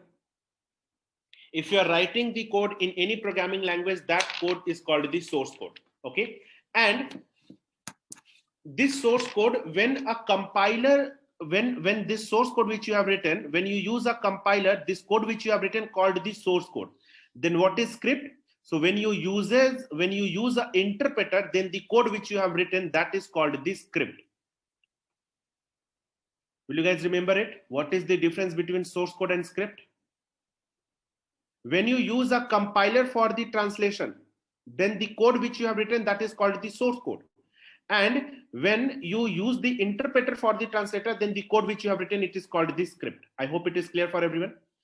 Dipendra is asking, the output of C compiler is bytecode and that of Python is machine code. Is this understanding correct? No, Dipendra. The output of C programming language is the exe file. It is not the bytecode. Bytecode you get in Python. Bytecode is in Python. In C you get the executable code. It is called executable code. You can write it somewhere. Depends, you can write it somewhere. In C, after compilation, the code you get, that is called the executable code, and it is equivalent to machine code. Remember that. Okay. I hope you understood this. Now, can compiler directly produce output without interpreter? Compiler, no. Eventually, see, either maximum what it can do. Here also, if you'll see, this is the lowest level of, like, it is compiling to the executable code, but it is not creating the machine code directly. Okay. There are a lot of internal things are going to happen. So this executable code or this machine code, when it will run with the hardware, then it will be giving you the output. So basically hardware has to involve, right? Correct. So when you say something, when I'm telling something, your brain is picking those words and then it is processing that to make a meaning out of it, right? Same thing happens here also. We know CPU is the brain of the computer. So if it will just use compiler, how it can give you the output? To get the output, CPU has to involve, and CPU has to get the instruction from you. That is given by you and compiler together. Okay, Abhishek? Python is object-oriented or process-oriented. Python has the feature of both, Sarvesh. Compiler, interpreter are same. See, both are translator, you can say, but the way they are working, it is different. I have explained you, Aswin. Compiler takes the whole source code at once and creates one intermediate code after compiling. Compiling means translating. It is translating the higher level programming language to some machine understandable programming language, okay? And translator, what it is doing, it is also translating the high level programming language to some programming language, but we don't know internally, it is directly giving me the output, okay? So the machine code it generates for one line of code, it directly gives you the output, okay? Krishna, I hope you understood it. What is the difference between compiler and interpreter? Compiler compiles the whole source code at once to the intermediate language and creates one intermediate code. Like here it is generating, in Python it generates bytecode, Java object code, and in C executable code. Whereas interpreter, it executes line by line and it will be not generating any bytecode or intermediate code. Okay, I hope it is clear. The output of interpreter is script. No, the input of interpreter is script. Vinoji, the input of interpreter is script. Okay, source code and script, they are the input files. Okay, the code which you write, that is called the source code or script. Okay, I hope it is clear. Kushbu, yes, okay, compile translates completely. Yes, what is the difference between .py? Py is the Python file source code which we write, and PYC is the compiled file, Python compiled file. PYC is getting generated after compilation of the source code, right? Here you can see it is generated after compilation of the source code. So this is called Python compiled file. Okay, so when you compile a source code, it generates the bytecode or Python compiled file, PYC file. I hope you understood. Saraswat, what will we be getting? Yes, you'll be getting the recording, but interpreter is line by line. Yes, it is interpreter is line by line. Why do we need interpreter when we exactly right question depend? Compiler C can do the same job. Yes, good question. I'll be coming to that. Okay, what is the difference between .py? I hope you got it. I have just explained it now. Source and script difference one more time, sir. Okay, source code is what? So when you use a compiler for the translator, like you know in C, right? In C, you have a compiler here, right? So this compiler, the code which you are giving to this C compiler, that code is called the source code. But when you use this same thing in a programming language which uses interpreter, see, remember when you are talking about a programming language will be the compiled or interpreted. Okay, so for example, when we say JavaScript is the interpreted programming language. When you say interpreted, it uses interpreter. So the code you write, it uses the script. That's why you will say that in this you have JavaScript. In the Perl programming language, it uses interpreter. So we have the Perl scripting there. If you remember, we say Perl scripting because the the code you write, that is called the script. Okay. Clear, Srikanth?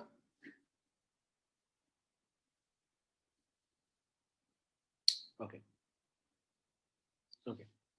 If Python is both orients, then how compiler approaches top to bottom or bottom to top? Okay, so in Python, it goes from bottom to top. Okay. I hope everyone is clear. I want yes or no from everyone if you have understood. I want, obviously, I'll be looking for yes. If not, then let me know. Okay, I can see most of the people are clear on that. If anyone not able to understand, please watch the video again. Any comparison with Python and Angular? Angular is a different programming language. Okay, so if you will understand, see, it all depends on what technology you have worked. I have worked on C, Java, Python, so I am able to easily correlate. Angular I have not worked, but if you want, I can look into it, and then probably, because looking at the how Angular works, probably I will be able to explain it in the next class. Okay. Fine, Krishna. I hope it is clear, everyone. Okay, clear. So we are not here to get into that discussion, Ashwin, Java or Python, which one is better? Both are better. Both are the programming language. And remember, there are 280 plus programming languages in this world, and you cannot say one programming language is better than the other programming language, because every programming language has its own advantage and own use. Okay, you cannot say that I code in Python and Python is good. I never say that. Okay, or I never say that Java is good or Java is bad. All programming language has got their own use and their own use cases. Okay, you cannot say a particular programming language is good. Okay, every programming language will see that how, yes, but you can say there are few programming languages which will be accepted or acceptable in most of the cases. So probably we prefer to code into that programming language. Okay. Anyways, so now I hope this discussion is done. You guys have understood what is the difference between a compiler and interpreter. I have taken this example also where I have explained that, let's say if a person who is speaking in one language, another person speaking in a different language, so they cannot understand each other. So we need a translator to translate. This translator can translate the things in two ways. One, he can listen to person one completely and then translate it to person two. Okay, or he can listen to person one line by line and then he can translate it to line by line to the person two. Okay, so the first way where he listens to first person completely, that is called compilation, and the second way where he listens to the first person line by line is called the interpretation. Okay, I hope everyone has understood it now. Vinoji, what is your thing? .pyc is script language, binary code, hardware, output. Am I right? Yes, this is little bit, there is little bit difference. Okay, so you can just follow this notes, it will be clear. Okay, fine. Yes, I'm coming to that question, why we are using interpreter when we have the compiler. Anil, it is not the right question to answer right now. Okay. Recordings will be uploaded by the Friday. Okay, I can see there are a lot of people who are leaving the meeting, and we will not be giving those guys. See, this attendance is being tracked. You have registered, right? So those who are not marking their attendance or not completing the classes, you guys will not be getting the certificate, because certificate has the value, right? So you cannot simply come and join the class for half an hour and you get the certificate. Okay, it will be having the value. So you need to attend the classes at least minimum.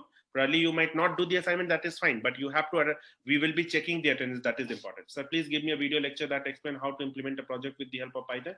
The 25 June, I'm going for MNC interview for Python development and also give an interview tips and topics. Okay, Vinay, probably we can discuss it apart from this class. Okay. Okay, so further class link, this is the same link with which you can join. Okay, tomorrow's class also you can join with the same link. Okay, or the registration which you have done earlier, right? You just save that link somewhere.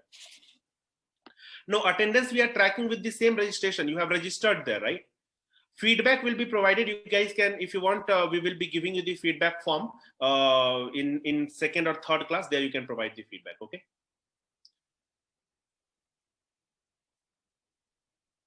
I think, out of the topic, I will be taking the question later. I'm just going away. Anyway, so what I was discussing about the compiler interpreter. Next, let me start with we have seen that how a Python program runs on our system. We have understood what is the source code, what is bytecode, what is machine code, and then I will be coming to rest of all the question, which is not related to the topic. I'll be answering those questions from 9:50 to 10. Okay, so I'll be taking that question. Let me complete this topic. Okay, otherwise we'll be running behind. Okay, so we have discussed the source code, script, bytecode, machine code, and translator. In the translator, we have discussed compiler and interpreter. Now, Python has compiler and interpreter both, but how do we understand, like in most of the places when you will read about Python, you will find one thing that number one, Python is interpreted programming language.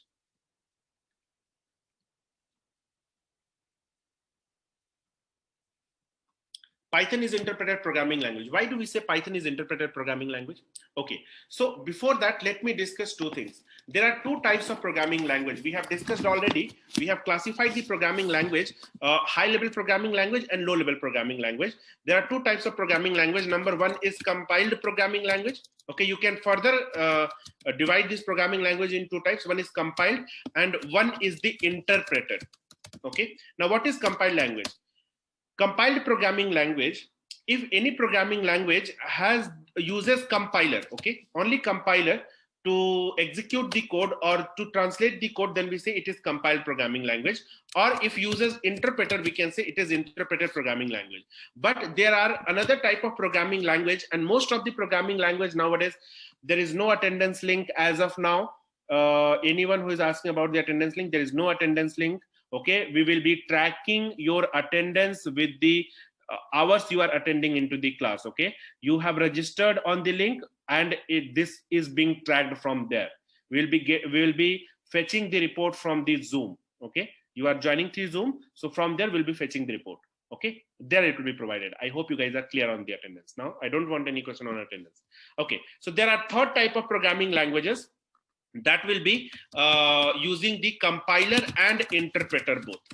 Okay, okay, so it uses the compiler interpreter both, and in these programming languages you have the Python, okay, and you have a few more programming languages, Python, Java also. Okay, Java also is interpreted programming language. Or you can say, see, initially Python was only interpreted programming language. When Python was developed, it was only interpreted programming language because it was using only interpreter.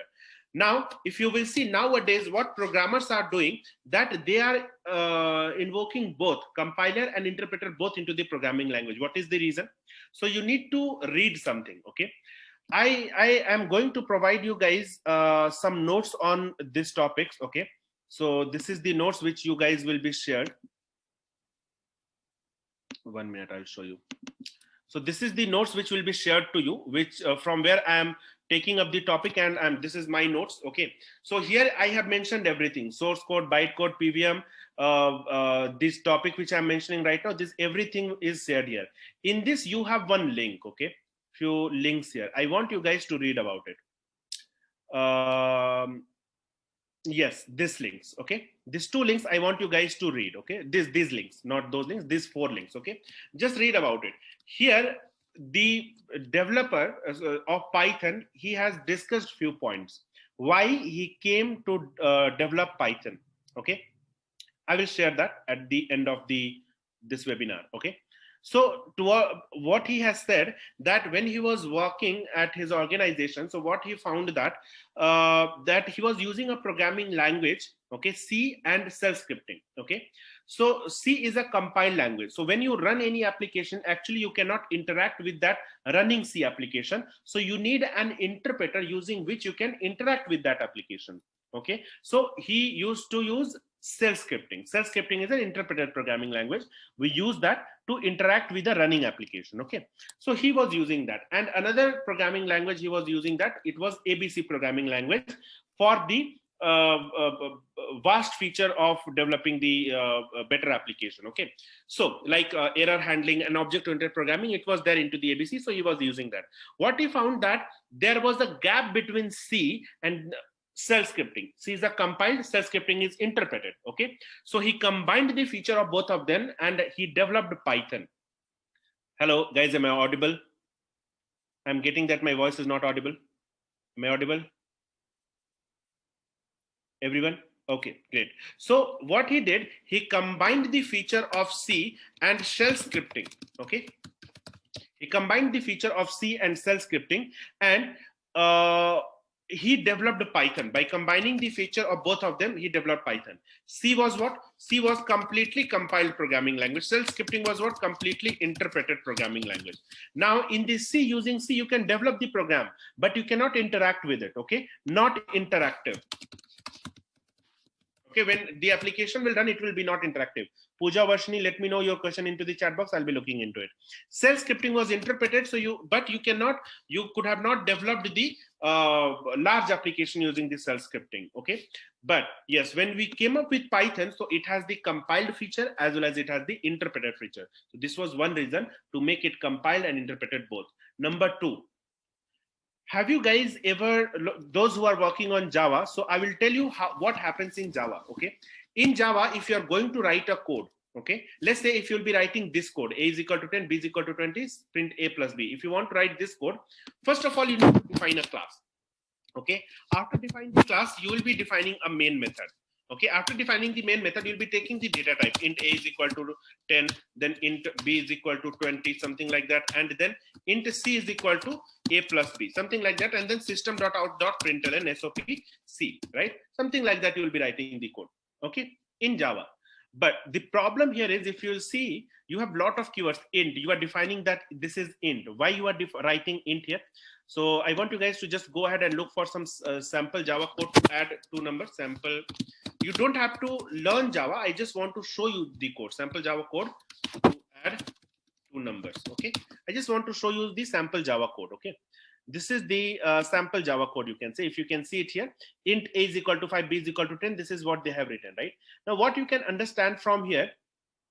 Hello, guys. Am I audible? Hello.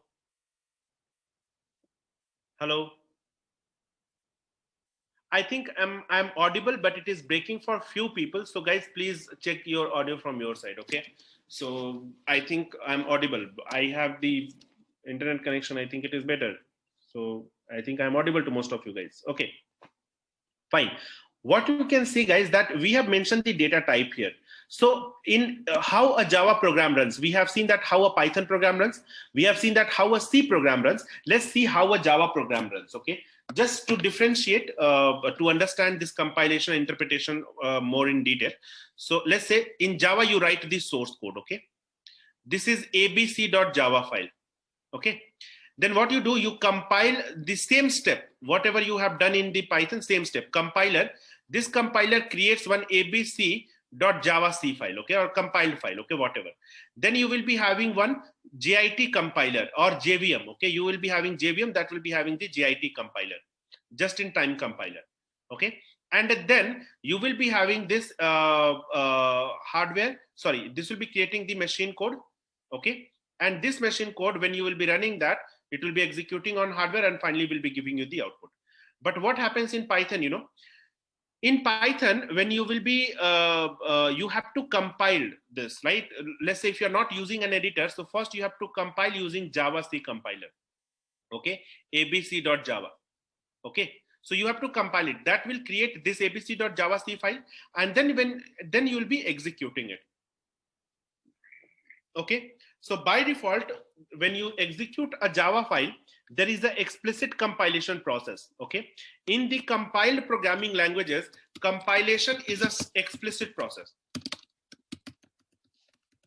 okay. You have to explicitly compile a file, okay, to get the intermediate code. Like in C, you need to compile it to get the executable file. In Java, you have to compile it to get the Java compiled file or the bytecode, okay.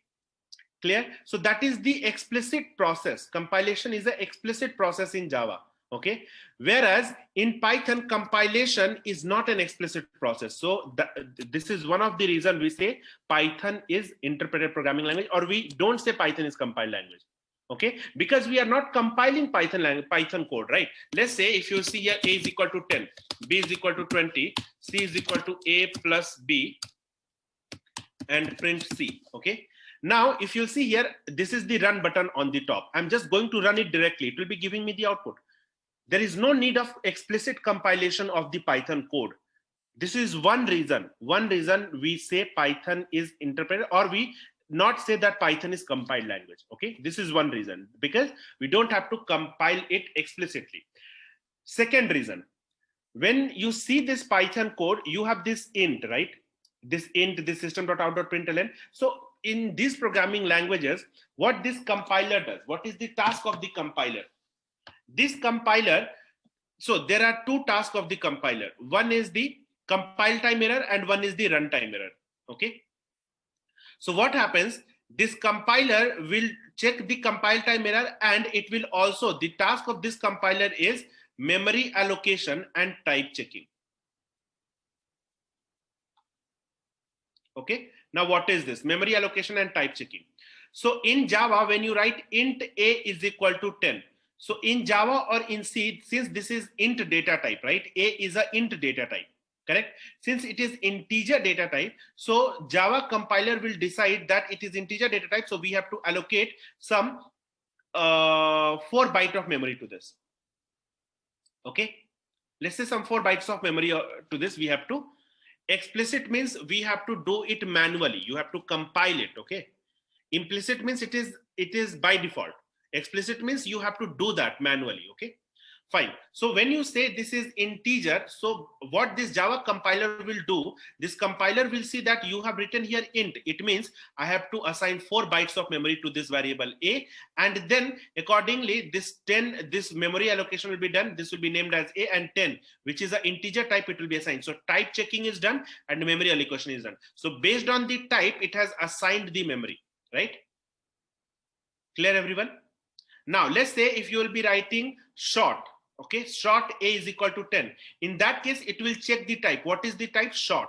Since it is short, so it will be allocating some small amount of memory. Let's say 2 bytes of memory it will be allocating, and then it will be storing 10 here, and a will be pointing to this. Okay, clear, everyone? So this is how this Java works. So what happens, this compiler is doing this type checking and memory allocation, right? It is done by the compiler. This is one of the important tasks. So this will be done by the compiler in the case of Java, or in the case of C, or in the case of compiled programming language. Okay, so what we can see that compiled programming language, so in this case, memory allocation and type checking is done by compiler. Okay, that's why we say it is the compiled programming language. Whereas in the case of interpreted programming language, this memory allocation and type checking is done by the interpreter. Okay, by the interpreter. And because of this, we say Python is interpreted programming language. This is the main reason why we say Python is interpreted and why it is not compiled language. Okay. So in the Python which you have seen compiler, it does not do the memory allocation and type checking, remember. Okay, this compiler does not do the memory allocation and type checking. Okay, so it will be, we cannot say Python is compiled language. This memory allocation and type checking is done by the interpreter. That's why we say it is the interpreted programming language. Am I clear on this, everyone?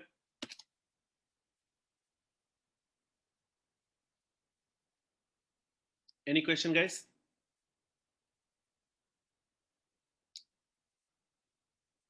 I can see everyone is saying yes. Anyone who have not understand this, why we say Python is interpreted programming language, why not compiled programming language? Anyone who have not understood it?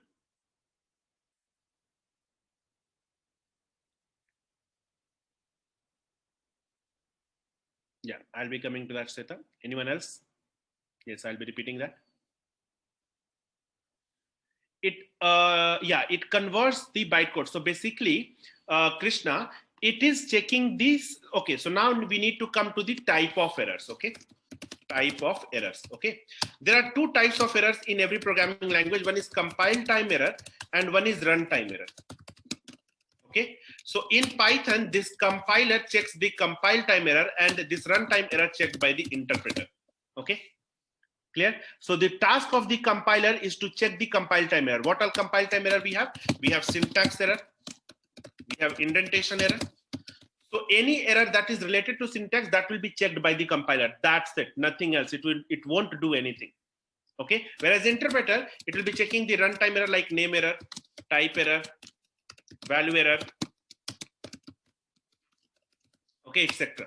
These all are the runtime error that will be checked by the interpreter. Okay. So after interpreting, we will compile code into zeros and ones and give it to machine in Python. After interpreting, only that machine code will be generated, Srilekha. So if you will follow these steps here, after interpretation, this byte code is getting created into the converted into the machine code, right? So this machine code is nothing but zeros and ones. Okay. I hope it is clear. Okay. Any other question, guys? Okay, so what we discussed here, that, okay, so let me start with the beginning. We have started with the high level programming language, low level operating system. So why we need operating system? To manage the resources and to allocate the resources to the different applications which are running on your system. Why we need a programming language? If you want to do any task on your system, then you need a programming language. Okay.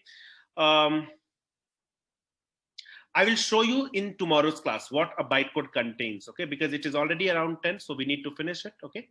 So what is programming language and why do we need that? We have already discussed that. Then we have seen that there are two types of programming language, low level and high level programming language. Why we don't code in low level programming language? This is the explanation for that, okay. Next, we have discussed source code, bytecode and machine code. What is the source code or script? The code which you write, that is called this source code or script. Now, what is the difference between source code and script? So if you use a compiler, then the source code which you write, it is called the code which you write, that is called the source code. It means if you are using any programming language which is using compiler, okay, and it is a compiled language, then we can say the code which you have written, that is the source code. And if you are using interpreter, then you say interpreter, then we say it is the script, okay. Next, we have seen the byte code. Byte code is an intermediate code which gets generated after compiling the source code. Machine code is the code which gets generated after interpreting the byte code in Python. Then we have seen that the steps which we have to, which we see in Python. So first of all, you have the source code which compiles, which creates the bytecode, and after you interpret the bytecode, you get the output. Okay, basically machine code, and then machine code runs on your hardware to get the output. Okay. Next, what we have, I will share it. Just those who will wait till the end, I will share the notes. Okay. Now, next we have the compiler. So in C, we have seen that in C, we have a compiler and it generates the intermediate code. So it is only one step. So now we have come to the discussion why we need compiler and interpreter both in Python. So we have seen that this source code, first of all, we have seen this compiler interpreter source code. The whole code is taken at once by the compiler to convert it into the intermediate code, and it generates the intermediate code, right? So this is the how compiler works. Interpreter, it takes line by line the code and executes it and gives you the output. So it does not generate the intermediate code and it executes line by line. So that we have seen with the real-time example, and then we have come to the JavaScript, okay? So we say Python is interpreted programming language. Why? So we have seen in Java or in compiled languages, we have compilation as an explicit process. Okay, so that is one reason. The second reason is the memory allocation and type checking. If the memory allocation and type checking is done at the compile time, we will say it is the compiled programming language, and if we will say it is done at the interpretation time, it is the interpreted programming language. Okay, so it is done at the compile time in the Java and C, it is called a compiled language, whereas in Python it is done at the interpretation stage. So that's why we say it is interpreted programming language. Okay, so with this we are ending the discussion. We have started with the type of error. We'll be starting from here tomorrow, and then we'll be going for the further topics. Okay, yes, now I'll be taking the question. There's so many advantages of Python. Yes, there are so many advantages of Python. We'll be discussing about those advantages by tomorrow. So please share the notes of study. Yes, I'll be sharing it to you 1 minute. So let me share this notes first of all.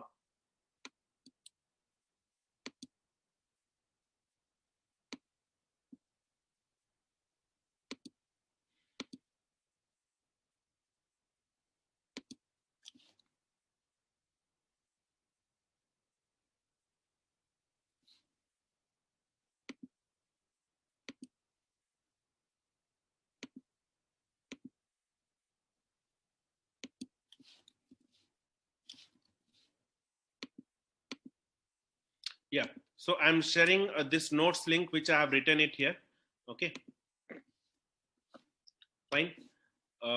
This notes link, and also this link which I have taken here, so I'm sharing it to you. I'll be explaining this tomorrow, so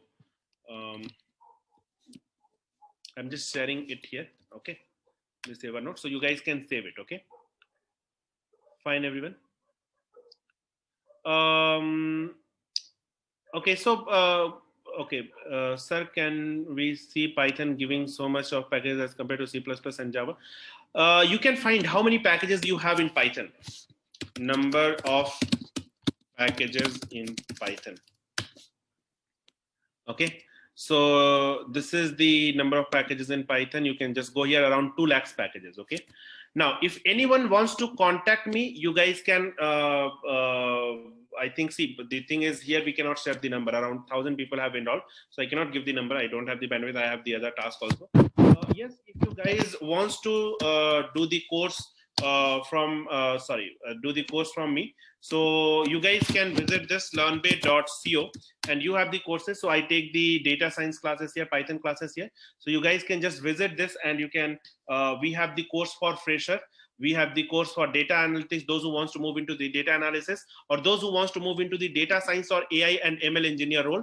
We have the courses for that, so you guys can visit this and you can look into this, that what all topics you are providing. All the topics will be discussed in detail, and the way I'm taking the classes, actually it is the class, same thing I take in the first class, second class, third class, same way. Okay, obviously there is a 40-hour of session in Python which I cannot cover in this webinar, but yes, so if you are coming for this course, it will be discussed in detail. But I hope this session which I feel that what is important for you guys, I'll be taking those classes in this webinar. Okay, and I'll be creating a series, so anyone who is not able to take up this course, you guys can keep on attending my webinar. And also, as I said, like the Learnbay this LinkedIn page. Okay, so if someone has joined late, so I am just revising these things from my beginning of the class. So this is the LinkedIn Learnbay page, where you can go and you can just follow this page. So this webinar video and everything will be shared here.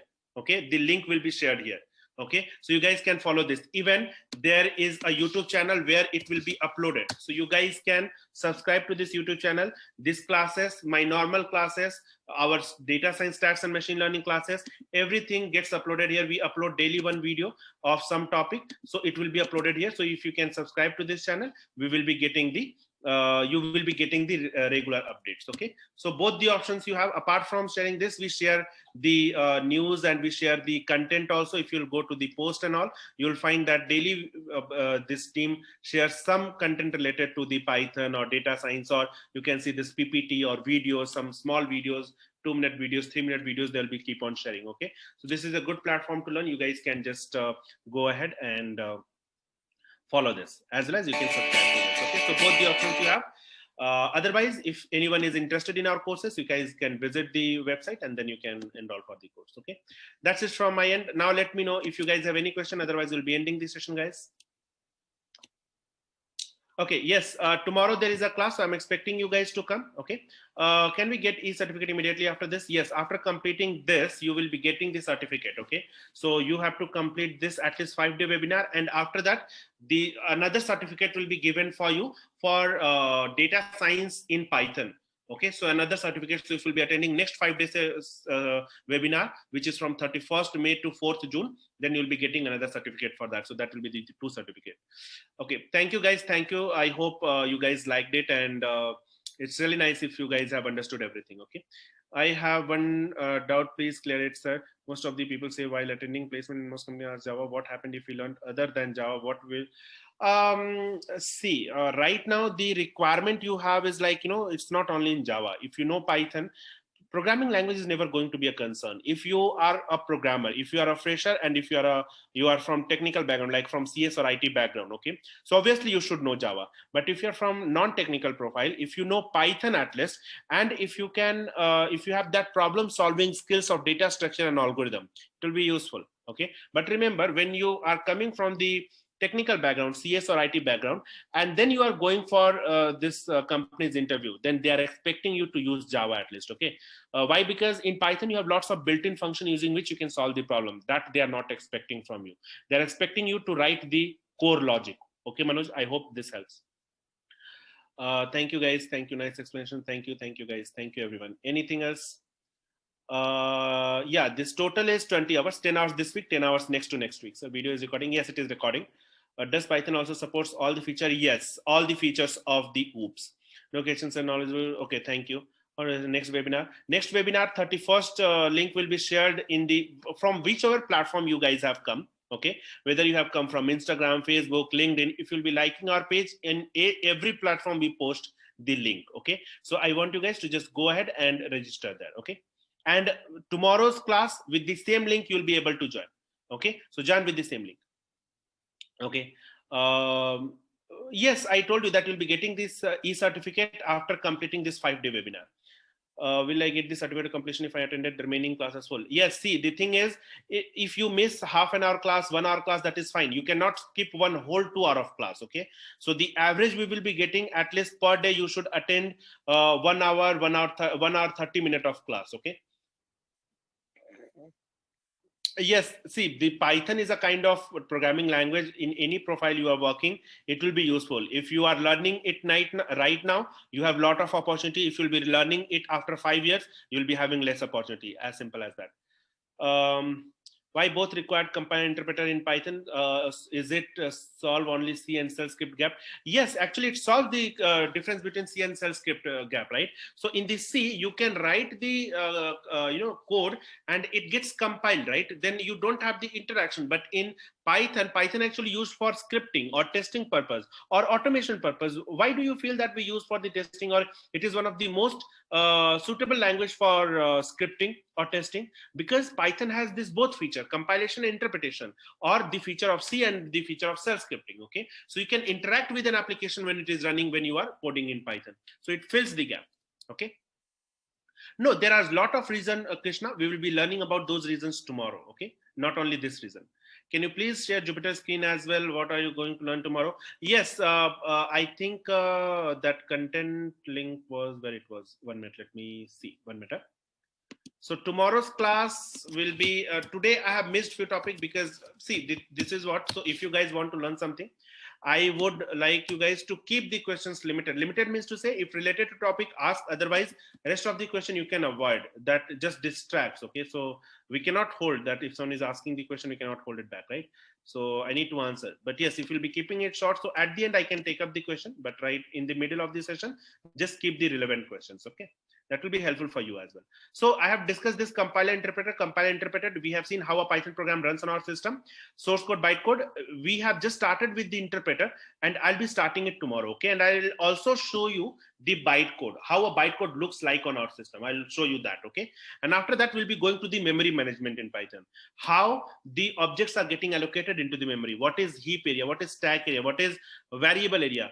Different areas we'll be discussing about it tomorrow. Okay, and then automatic garbage collection, input and output function, Python programming components will be starting with. Okay, I hope this is clear. Any field you ask, everywhere Python is used, whether game development, web application development, desktop application development, any field. Okay, great. Thank you, Durga Devi. Thank you. We'll be discussing these things tomorrow. So I hope you guys have got the link.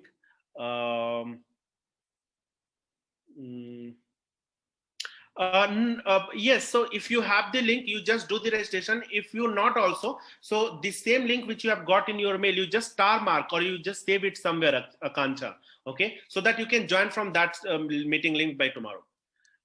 Notes link I have sent already, Sarika. So I hope we are done. I hope I have answered most of the question. Today attendance, any link? See, there is, I told in the beginning, there is no link to mark the attendance. You are attending this session, you have registered on this Zoom, right? So we will be fetching the report from there. We will be downloading the CSV file, and from there we will be able to fetch the report for every attendee. Whoever is asking for the certificate, you need to send us the mail, okay? One mail ID. So that mail ID is, I'm just sending it in here. That mail ID is info@learnbay.co. Okay, you need to send the mail on this email ID. You just save it. When you want the certificate after Friday, you have to send the mail. If you'll be sending it before, you will not be getting the certificate. You need to complete this 5-day session, then only you'll be getting the certificate. And those who will be sending us the mail, we will be pulling the report. Those who have completed out of this 10 hours, those who have completed at least 8 hours of session, they will be getting the certificate. Okay, fine everyone. Okay guys, so I think it